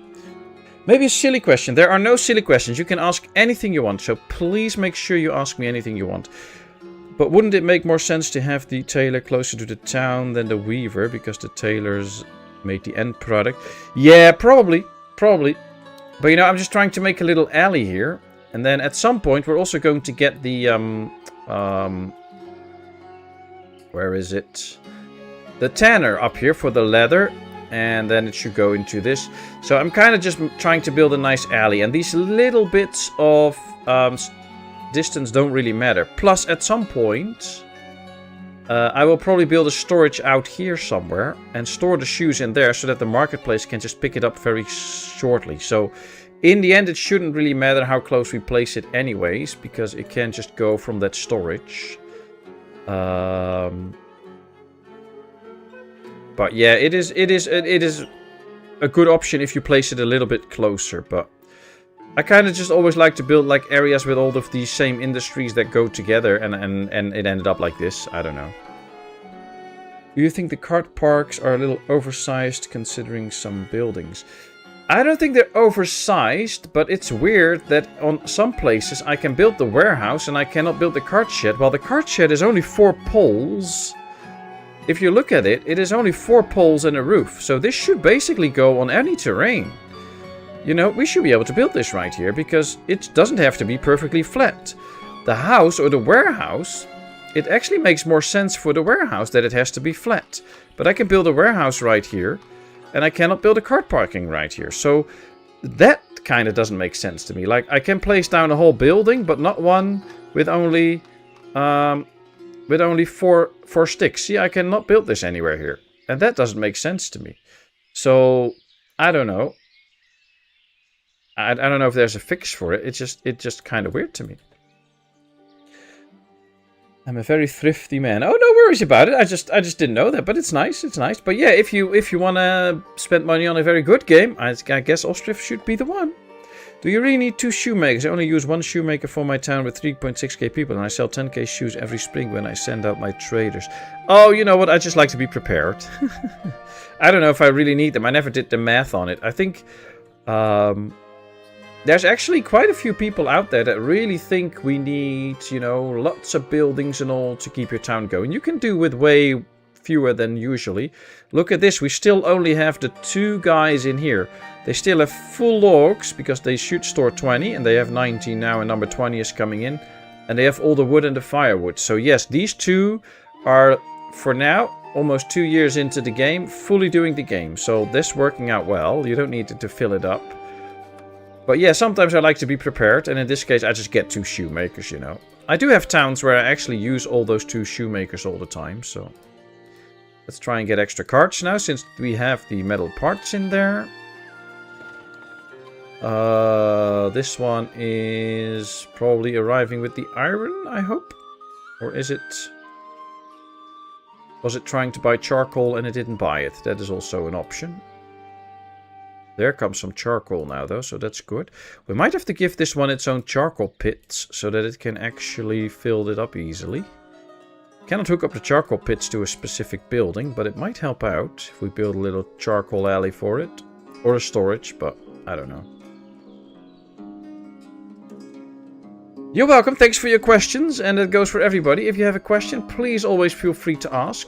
I won't bite. And I like questions. So please feel free to ask. Buying charcoal. Good. Let's make sure we get a worker there. Oh, they're both taking a rest. That's not good. Let's try and get another one in.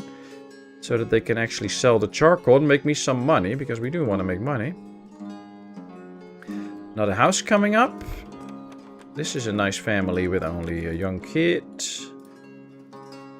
Doesn't seem like we got a married family already, so that's also nice. That's also nice.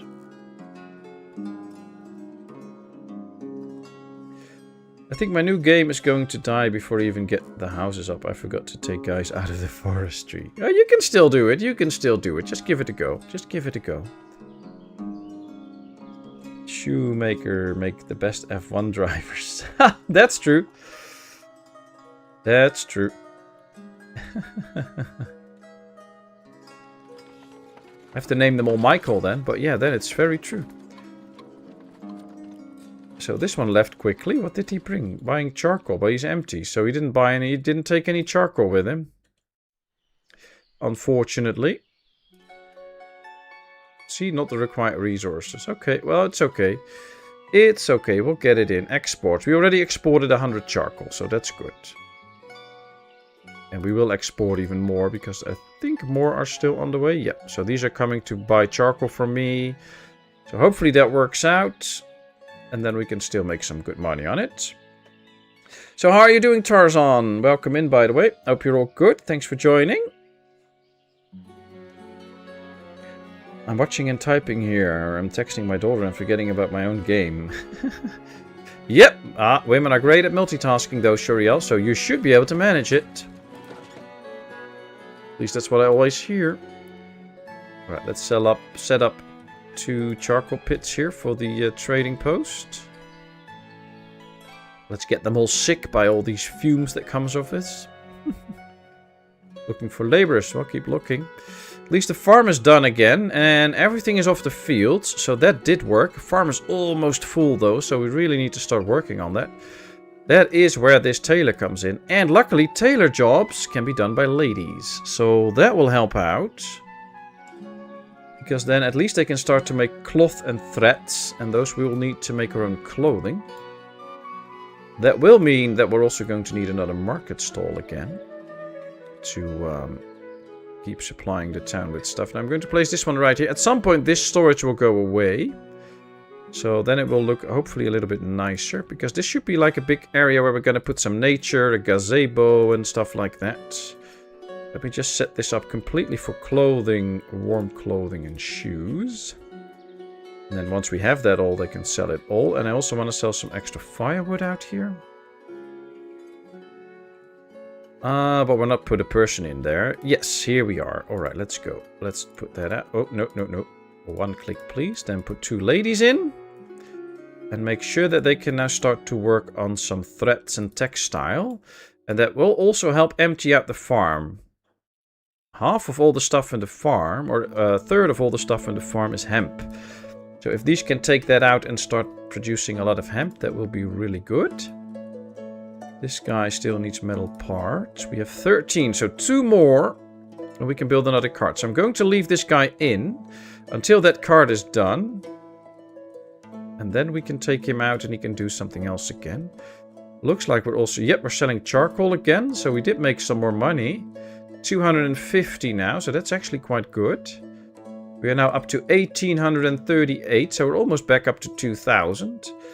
And our people still have money, or at least they should. 30, 27, 39, 41, 39, so yep, we're good. We're good. Thanks for the nice welcome. Love the channel, learned so much. Oh, that's great to hear, that's great to hear. Everybody's welcome here. So, feel free to chat, feel free to just lurk around and watch. Feel free to, you know, do whatever you want. One buy lasts for 3 to 4 years. Wow. But yeah, everybody's welcome here. Yeah, that's all set. That's all set. So we're good for now. Might have to add some more houses soon again. And then we might also have to start moving these industries out of the way so that we can finish the houses here. And then at some point we'll have to build a new farm. We'll build a big one with 12 fields. And then we're going to get rid of this one so that we have more room for housing. But that might take a little bit more time.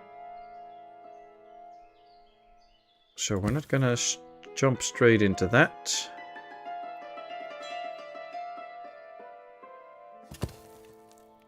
And if you look at this, you can see you can use the R and T keys to rotate your house. But that is quite big steps. If you want to do small steps, just hold your left control and then press R and T, and you'll see it will turn slowly. So you get way more precision with it. So I guess most of you probably already knew that. But if you didn't, well, something new. That white line will go away next time, when we reload. And why are these not getting their stuff? Worker by hands, labor by hands, taking a rest, taking a rest. Oh wow, they took a rest. It's not like they've been working or anything. Oh, we built the tailor first and not the weaver. Huh? Oh, I only built tailors. Oops, my mistake. Wow, I'm going completely wrong here. We just built tailors for clothing. Well, that means, Julie, that you actually get what you want, because these will be making the clothing, and I should actually be putting up the weavers out here. But the weaver building is way bigger, so might be... Oh, this is going to be tough because I cannot fit 2 in here now.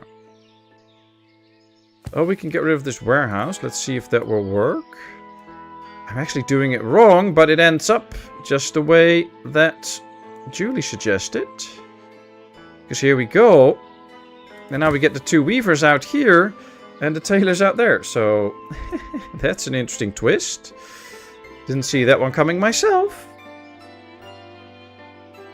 Well, we were able to build a warehouse somewhere here.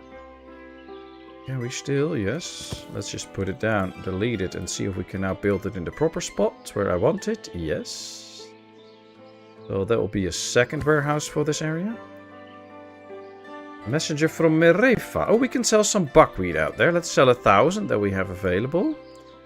And then let's also buy a little bit of warm clothing, just to make sure that everybody has it whenever they need it, and we will not lose people over it. At some point they might come and ask for it. And then at some point we might also need to buy some leather and get the shoe production up. But this tailor can go back for a while. Might want to go with this first warehouse at some point. We'll do 1 shoemaker, but all the rest of these buildings can just go all the way to the back because we don't need them for a while. And we do need extra houses for people.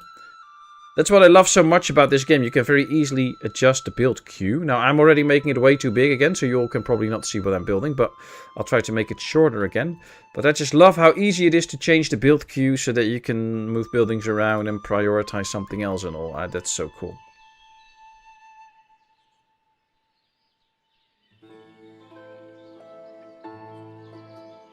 I'm a lovely person. Of course you are a lovely person. Many medieval cities are built in circular design. In my country, the word for village means round. Oh, cool. What's your country if you want to share? That's nice. Well, we're trying to build a somewhat circular town. Well, probably won't be a perfect circle, but it's interesting. I can also try and do one of my cartwheel-shaped farms at some point. But not in this stream, probably, but in a later stream. I guess it would fit nicely with a round town that we do some cartwheel-shaped farms. Morocco, nice, nice. Welcome in. How is it in Morocco? How's the weather? I mean, I'm from the Netherlands, so we had a pretty cold day today. 12 degrees. Started out very cloudy and not so nice, but at the end ended with sunshine, but still 12 degrees. I guess you probably have some nicer temperatures out there. Village house ready. Alright, now we get the weaver, so we can really get some of the hemp out of the farm.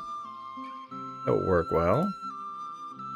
10, nothing ordered. So this guy can go out, because there's nothing ordered at the moment. These are now really keeping up, as you can see. We can actually now start to up this towards 10,000, because we're going to need a lot more charcoal in there to sell it. And I kind of want to expand the build crew again. I think we have the men for it. And by doing that, we might just be able to speed up the whole building of buildings, you know. We have 4 now. See, there's 2 extra. That's 50% extra. That's good. That's good. That will speed things up.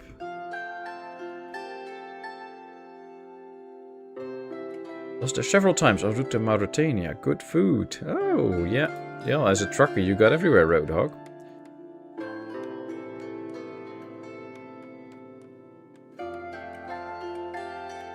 Lovely weather today, very sunny and sea breezes hitting so good. Oh, nice, nice. In Ukraine, it's more dependent on the terrain. Ah, okay.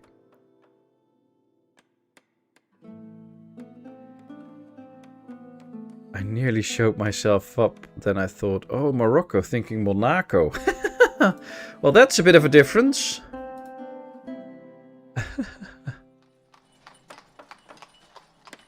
It's okay, you're doing so much multitasking. We'll forgive you, Shuriel. Okay, just some more clay and the weaver can be done. There's plenty of carts available, so that should not be the issue. It's probably just the travel distance, because the clay pit's still all the way up here. Now, the industries are here. What we could do at some point is move the forester somewhere over here.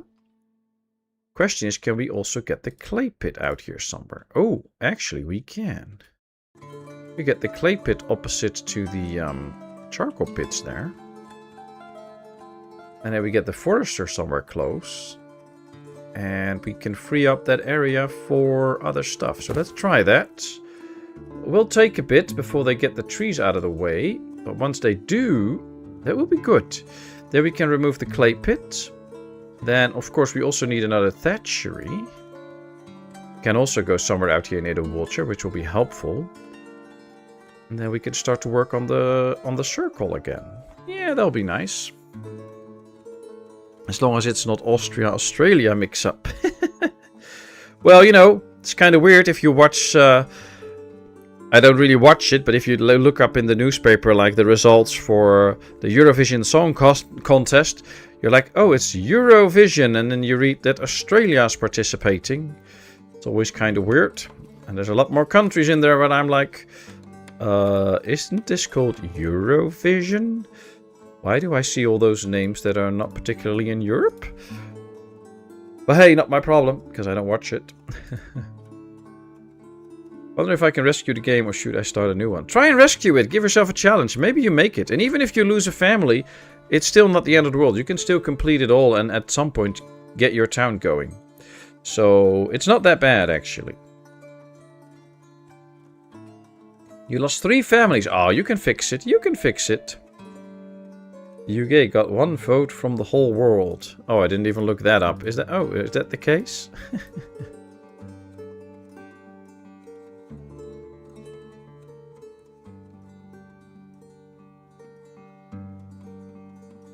Maybe just make it rain for 40 days and 40 nights and start over. You have to build an ark first. Otherwise you won't survive. You need 1 family to survive.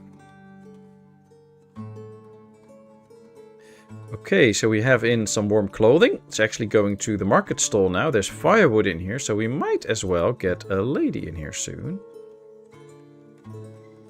And make sure that we start to sell some extra firewood and a bit of clothing. And we do have a lady present, so that's okay. Now we can see that they're starting to struggle a little bit because they have to walk all the way here to clear this out of logs. That's taking more time. It's still not bad, and we're making textile and threads now, which is very helpful. I like it. Australia is a British dominion, and does Europe. Yeah, then Canada and all can be in too. So, nope, I don't agree with it.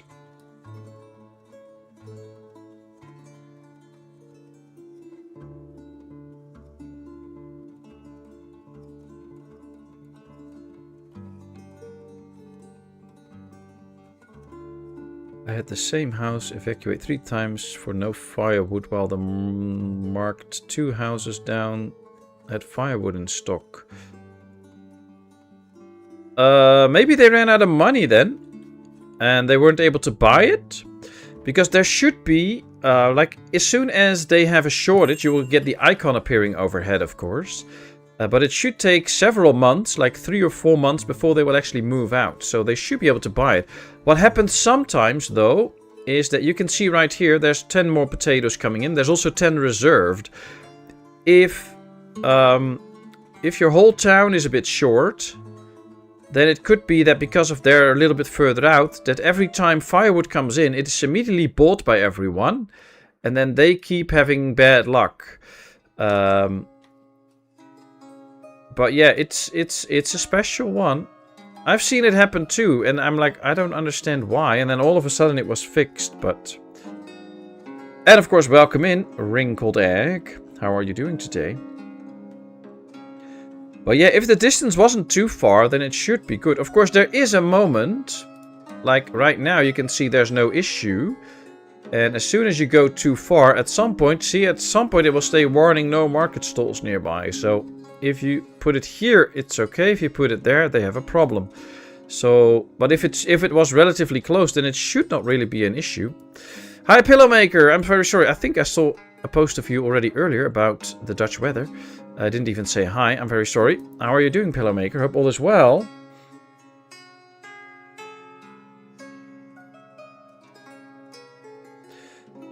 Question. When a worker has no tasks to do they become a laborer during that time? No, they don't. So, for instance, if I put somebody in here, like these workers, let's look at these workers. They have nothing to do right now, because everything that they had to have in is in. Let me quickly do this, by the way, so that we get these deals out of the way. I might as well start buying some leather already for some shoes. That's it. So this guy, it says he's going to work. Let's follow this guy. He's now going to work. Then he goes into his job, and now he's sitting here, and it says he's working, but he has nothing to do, so he won't do anything. And now he's just sitting here until his work time is over, and then he goes home. So he will not do any labor jobs. The only case that I know that will happen is in the cow shed.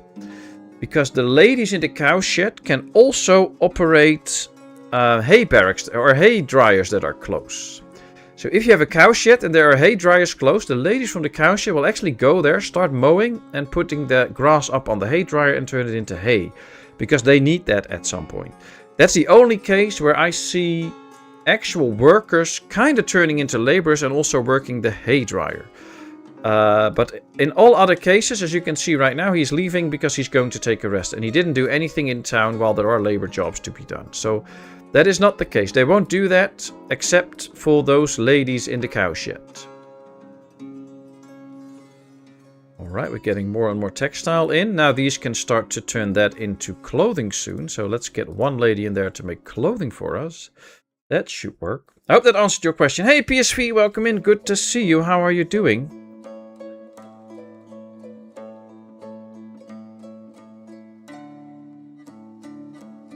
Thank you for answering. No worries, no worries. I was happy to answer any questions. 2 more trees left to be taken out, and then they should be good. They have 6 logs in again, though, so that is working out. Both taking a rest. Let's see if we can get 2 extra men in here now to help out with some extra tree cutting. We almost have a full build crew. We still have laborers supplying stuff, so that's also nice that they do that right now. We have 1945, and I think there's more money inbound, so we're almost up to the 2000 again. So we run a little profitable town at the moment. I like it. I had several weird things happening in my series, like wheat being harvested in December in the full of snow. And no, it was not winter wheat. I have seen that too, and I have also, I believe, seen a... let me quickly check a bug fix for that, because that was actually happening, and I think it got fixed last time I checked. So,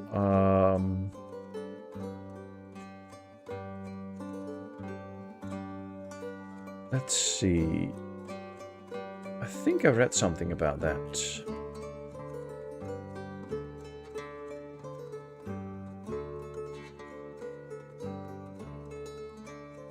There was a fix that crops gone invisible in December if not harvested. And it could be that they were not harvested and then they still would come in and harvest them. But that should be fixed now. But yeah, there have been issues with that. But there have been more issues with farming as well. Because I also believe that it's not straight the case anymore right now. That as soon as winter comes, all your crops will go away. It will take a bit of time now, I believe. But yeah, the more they are working on the game, the more stuff might go wrong.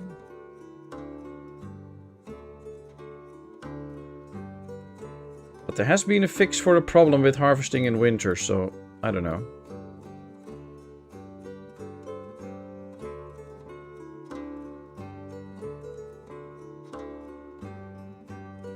It was the yield that was fixed. Ah, okay.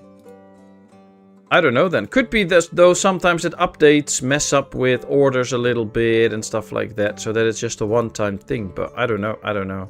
I would have to take a look at a save to see a little bit more about it.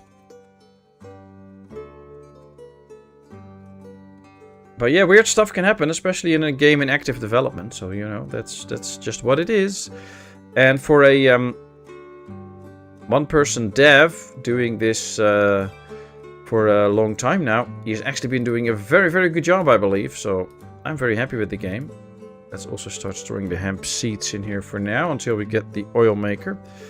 So yeah, there can be bugs, but I don't think it's too bad. But it can be game breaking, unfortunately. Hello, Mr. Teds. Welcome in. Good to see you. How are you doing? Got an easy job. Let's go. What's the easy job? I'm fine. A really long weekend going to end soon. Unfortunately, today was the day with nice weather. Ah, yep. Well, little one has the coming Friday another day off of school because they'll have a study day. And then Monday is another national holiday for kids. So we have another long weekend coming up. This one was already long and now we get another one. But it's okay. We'll deal with it. At least we get up to 65 people already. We have a lot of ladies looking for a job. I might as well temporarily tell them that they can hire laborers to do the job. See, because now they will all come by hand, which is actually good for now. Might as well just put in a few extra ladies here to just speed up the whole idea of what they're doing.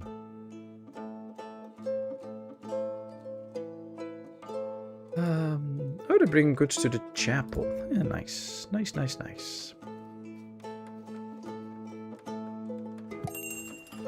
Messenger from Merefa again. We could sell some extra buckwheat, but I need to keep track of the numbers now because otherwise I might just sell it all off. We have 1500 in store. I'm gonna leave a little bit of that, so I'm not gonna sell this off right now. And that's it. We still have warm clothing, so we don't have to buy that. So this is all good. Let's just leave it as it is. If you look at the roadmap on the website, the dude has a lot more in store for the game. Yep, very true.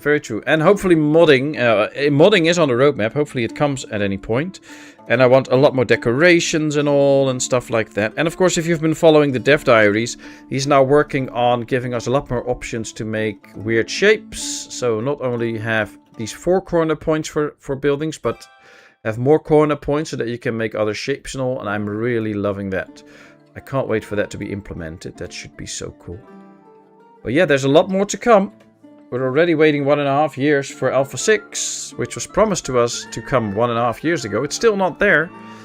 But we've been getting bits and pieces, and he's just trying to do a very good job and trying to get as minimum amount of bugs in it. And he's doing pretty well with that, so just have to be patient. Alright, here comes the clay pit. Then we're going to get the shoemaker so we can start making some shoes as well. And then we should be good with our people.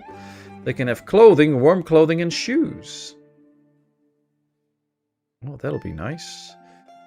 Now, this guy wasn't going to do it all on his own, so he's leaving now. Should get another builder in to finish it for us. They should add hemp being added to the tavern for zoots. I don't know what the zoots are, but I don't know. The game is very big on having historical accuracy, so if that's not something that happened back then it won't be in it. I can guarantee you that. Right, we're gonna get rid of this one soon. New family settling in town. Ooh, nice family. That's a lot of helping hands. I like it.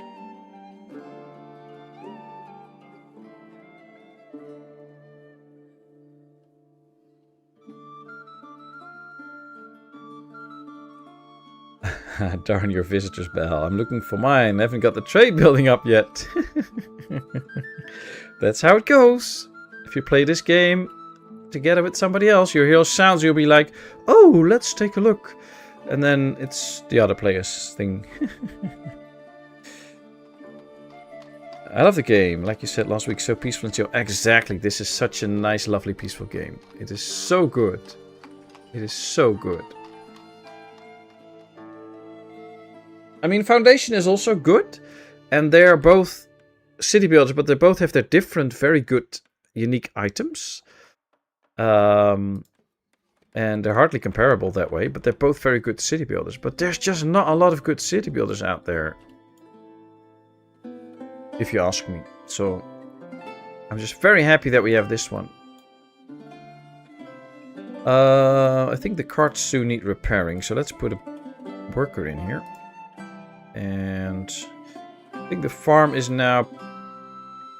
Yep, it's now getting emptied out, so that's very good. We can turn off the by hand with the laborers for a bit. Could actually turn it on for this one, but I'm going to use the labor force now to help with the farm soon. And I guess then soon enough we'll also have to get into some animals and all. You saved your game! Very good, well done, Shuriel, well done. Middle school teacher have to study. Isn't that a contradictio in terminus? They're supposed to be already smarter than the kiddos. That's true. They're supposed to be already smarter. But as you also study a lot of stuff, Roadhog, like if I have a computer issue, you dive into it and you go and study up and then you can tell me what to do. They also have to keep up with their knowledge. So I'm very happy that they actually do try and keep up with their knowledge by studying every now and then.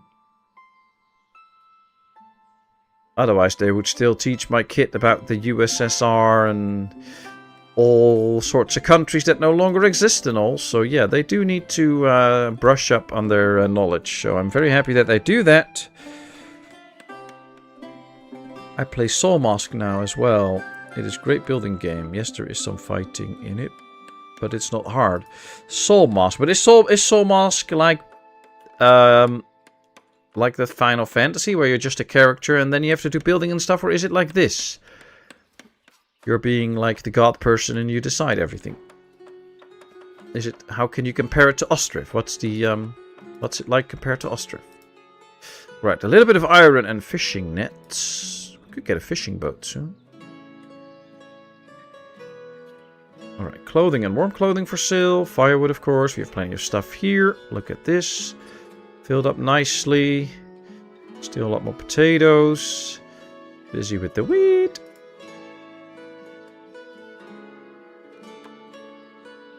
No carts for delivery. I know. But this guy can now start to do some repairs. It says to do preemptive repairs. Well, these are almost broken, so start repairing them, I would say. But apparently not. Ooh, 260 more clothing in here. Let's tell these to start stocking up on leather and thread so that we can get some shoes. Since we have enough ladies, let's put those in. Then we also have the shoes. I like it.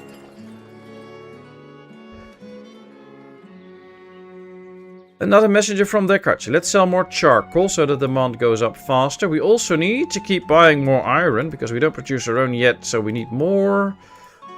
We can sell a tiny bit of buckwheat. That's okay. That's it. They do. They'll brainwash them telling socialists, nah, I'm not going there, leave it. You should better not go there, that's true. Because I'd rather have them teach them socialist stuff than dumbass right-wing stuff. So, you know, we'll see. Plus, a lot of people think that anything that has compassion and is about, you know, caring for others is socialist, which is not true. It's just not the far right. So, yeah, I'm happy that they actually teach my kid compassion and empathy and all that stuff. So, yeah. I'm happy. I'll have them study a lot and have them teach my kid that. That's very good. It's not like this game, but it's very good. Not like Medieval Dynasty either. Freaking bell. The part of building your own buildings, gathering goods. Okay, so it's like a bit of like Bellride or something. Bellride is also like you have to do some quests, you have to do a little bit of fighting, you have to build up your own town.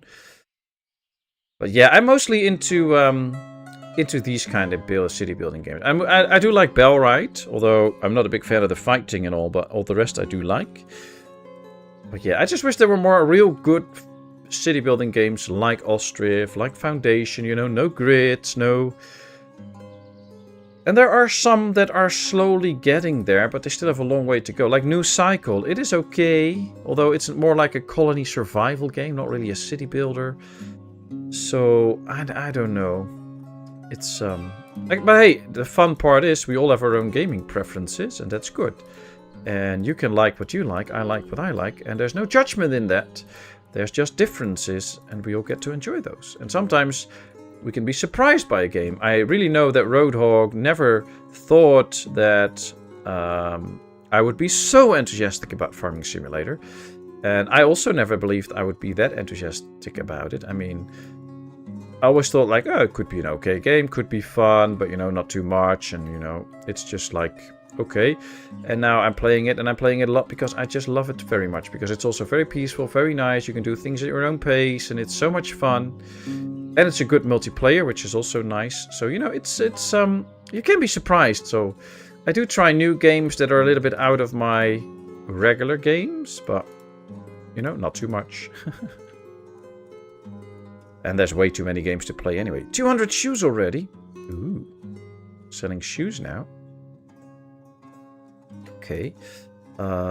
This is now the input storage. I think once we get another storage up, we should make this the input storage and this the output storage. That might be a better way because this is closer to the market. But we can switch that out later. That's good. Marx and Engels weren't socialists. They just have written how and why pure capitalism is evil. No one proved them wrong yet. True. True.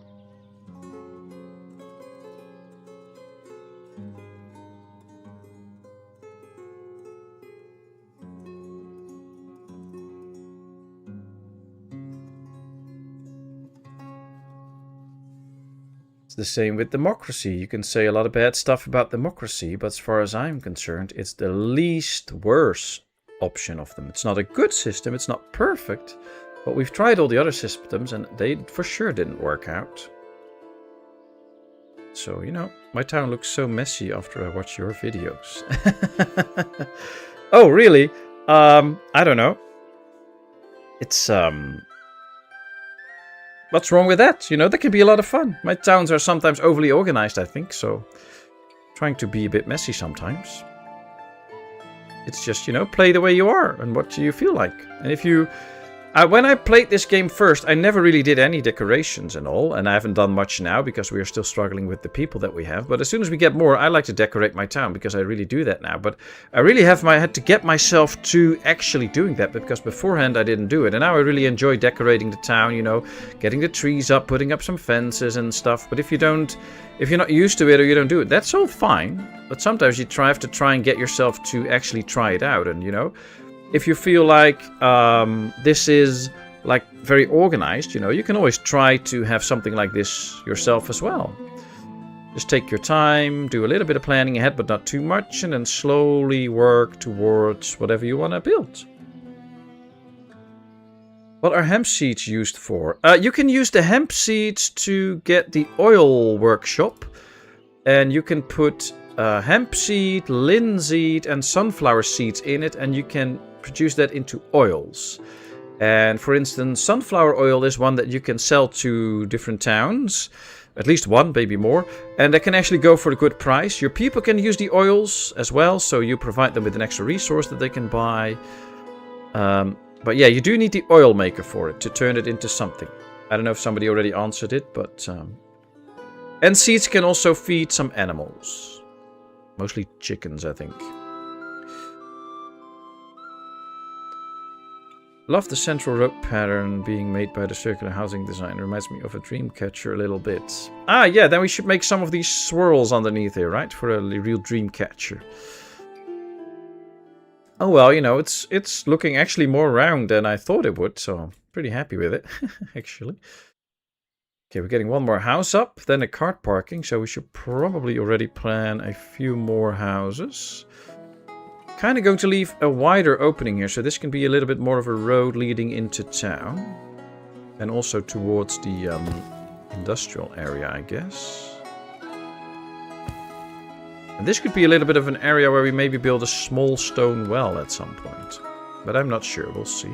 Let's move these over so that we get these built before the industries that we don't need yet. There is a visual bug I see in my own game. That white line in the foundation of that wood building here. Yeah, there is this white line that you see here. What that is... Oh, sorry. Let me do this first so that we get this out of the way and we can keep the game running. Yep, this is all good. This white line indicates a pathing issue. And that is basically there for the deaf. So when this building was built, at some point you see it slowly being built, but they can still walk through it. At some point it really gets spawned into the game and they cannot walk on that anymore. And it happens occasionally that a person is standing somewhere and at the point he is planning a new path, all of a sudden this building gets in his way and there's a pathing issue. He was trying to go from here to there and it didn't work out. Then a white line appears for the deaf to know that there's a pathing issue there. Next time we start this game again, it will be gone. It is just a temporary thing to show that right here was a pathing issue. if it is persistent, so if you reload and it comes back straight away, time and time again, then there is something blocking it. So then there's a real blockage, and you have to make sure that you do something with it. Otherwise, people have an area that they cannot access. But this is just something that happens every now and then where there was a temporary block. The game will recalculate a route. The person will go a different route, but it will stay until you save and reload. Then it will be gone. So don't worry, it's not a bug. It is actually a way for the dev to know that, hey, here was a pathing issue. And that he can also see, like if I were to send him the save, he can sometimes reproduce it and then, you know, understand what was happening. Alright, another village house ready. We can get a new family in there. This is one got a married family, which is nice. Cart parking is ready, so let's order a few extra carts. We won't be getting them straight away, but at least it's something. Then we can go to the next house. So yeah, they can be quite annoying. And sometimes after an update, you will see more of them because the update could have created more issues. But then it also really helps the dev to solve those quickly.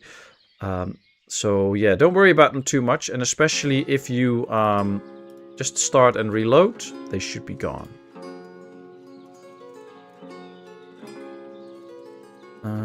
Should probably put a man in here. I want an extra in here to keep the metal production for metal parts up. This one is filled, so that is good. Let's get one extra in here. So we also supply enough jobs so that we keep having enough jobs for new people to arrive, which will be very good.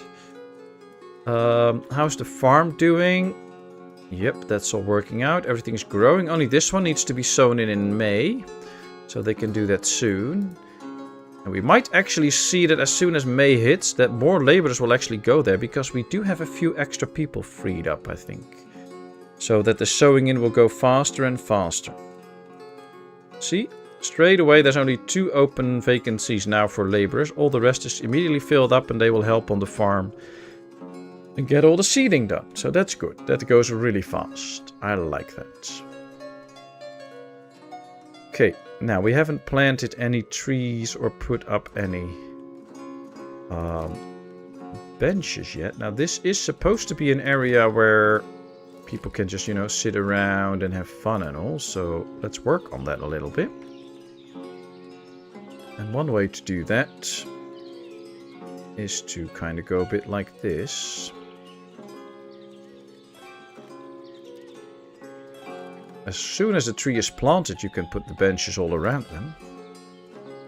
And they can just sit and relax. Now, their storage will be in the way for the last bench here, so we cannot place this one yet, but we can do that later. But at least now people have a place to sit. And it kind of starts to look a little bit more like a park with all those people sitting here. Hey, Hiradev, welcome in. Good to see you. How are you doing? How is Puppy? Is she healing up more and more? Really hope so. Still not sure if we're going to leave this, but for now we will. Oh, we're starting to run out of water. Ah, we definitely need another well then. Well.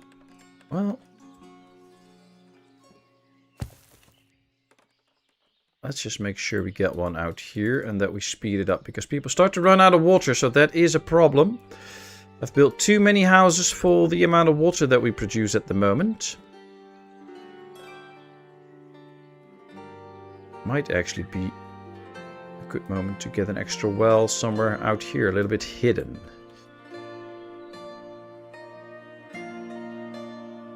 So that we really supply them with whatever they need in terms of the water. But I don't want to get it too close there, because we already have them in the marketplace. So I'll build this one right behind this house. That's a good spot for now.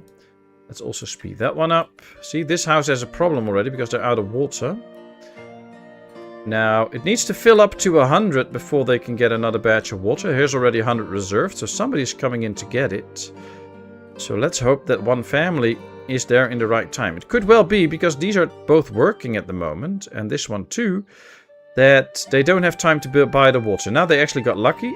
So as soon as there was 100, they had the option to buy it, and now he's getting it, so that's good. You can also just be unlucky, so Sitting under the shade of a tree is always nice. Yep. Tree still has to grow a bit, but yeah, they do. And look at all those people sitting there. It's nice. I like it. Messenger from Merefa. Should we sell some buckwheat? Well, we're going to get a new harvest in. So yeah, let's do that. Deal.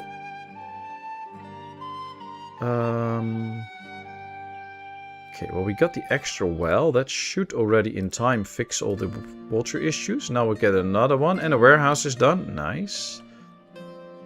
Okay, let's set this one up now for the hemp. And the hemp seeds for now. So 5,750. Let's put in a lady. And then let's tell them to really make this one empty. So that we can start storing the end products in here. Because that's kind of what I want right now. Warm clothing and shoes. Let's do 2,500 of these, 2,500 of these, and then 5,000 shoes, because we're going to use the shoes for sales as well. So let's do it this way. They're now emptying it out in this one, which is great. See, it's now really empty. Stop emptying. Let's get the seeds out, and that's it. And now they can also start to empty these buildings out if they get filled. So this one is filled up with shoes, so they cannot make any more shoes. And this should help them to get more space again, and then they can also keep producing, which is good. Yeah, I was worried. Ah, okay, so she's doing better and better then, I guess. Oh, that's good. That's good. It's so satisfying when you build a bench and the villagers instantly come sit on it. Like, thanks, man, I needed that. Yeah, that's it, that's it. It's also a bit like, oh, finally you got us a bench. Dude, get us some benches earlier next time. But I will. I also love all the flowers out here. I mean, look at this. It's already turning into a nice area. I like it. Kind of works for me. And especially if you know, every now and then just zoom in a bit or lower the camera so you can get a different view of your town. I mean, this is our town. I mean, look at the height differences. This is so much higher than that. If you take this view all the time, you don't really see the height difference. But now when we zoom in, you can see that... Look how much lower this is. This is so much lower than that. So that's the elevation that we bridged. I think we did a pretty good job there. All they lack to truly be resting on those benches is roasted sunflower seeds. Ooh, yeah, that's nice. That would be nice if they added that in the game. Little snacks like roasted sunflower seeds. Anyone else have an issue with jobs available and people looking for jobs? I had 180 jobs available and 24 men and 6 women looking for work. Yeah, well, first of all, I never trust these numbers. Because something is always off with this. So if I hover over right here, you can see right now, we have 12 people looking for a job. 2 men and 10 women. That's what it says. We have 2 open vacancies, 12 people looking for a job. Then I go in here, 2 open vacancies, and 12 people looking for a job. Finally, they fixed this because this was always wrong. And I believe it's in one of the latest fixes that they actually fixed this. But it also said that 20% of the people are unemployed. Now, I don't know if 12 is... Yeah, that's about 20%. So that's okay. So hopefully, finally, they really got to the point where these numbers now finally add up. But what happens is, right now, I most likely have a few labor jobs available. But not everybody can do those. So it could be that right here we have a laborer trying, but they will try to get a cart and do that job. So they cannot, laborers cannot do this by hand. So ladies cannot do this job too. So they might be looking for a job and there's an opening for a job here, but all the ladies cannot do this job. So that's why they won't go there and won't work. So there can be different issues why they cannot do it. It could also be too far. It could be a job that is not paying them enough. So they might be too rich and they simply won't do that job. So there can be different reasons why they will or will not do something.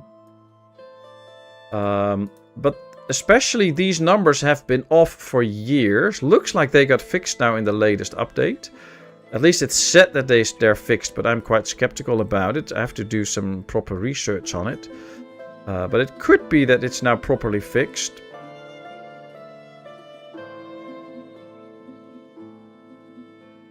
But it could well be that a person here is looking for a job and that there's a labor job available here and that it's just too far for them to do it. In my opinion, just make sure you have enough laborers and enough jobs available and all should be good in the end.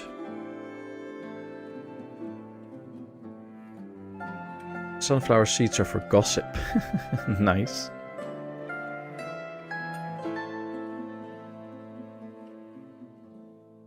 On the lake it looks really nice. I think so too. I think the town looks nice. We have the nice living area. We have some nice industries. People are working. Still have to do a lot of decorations, of course, but we'll get to that later. Talking about later, it has been almost 3 hours now, I think. And it's time for me to start putting this little stream to an end soon. I have to get up early tomorrow, get little one to school. I have to make recordings and all, so lots of stuff to do. I'm also a bit tired. And, well, my usual streams are around 2 hours. And here we are already almost up to 3 hours. So I think we're going to have to slowly call this one to an end. I think we made a proper start with our town. We're up to 80 people. Financially, we're almost back at 2,000, which means that we've done pretty well. And we have some of the industries up. We just have a lot more to do before we actually build up a big village. But hey, we had a lot of fun so far. So thank you all so much for being here. Thanks for all the nice chats, all the questions, all the fun that we have. All the laughter, all the love and support. And if you haven't done so, please don't forget to like this stream. It will really help me out in the algorithm, so my channel can grow a little bit more. And then I will be back with another stream on Wednesday. And the next Ostriv video will be up on Tuesday, where we will be continuing our transport-focused town. So thanks a lot. Take good care. Stay happy, stay healthy. And I would love to see you all very, very soon. But for now, unfortunately, bye-bye.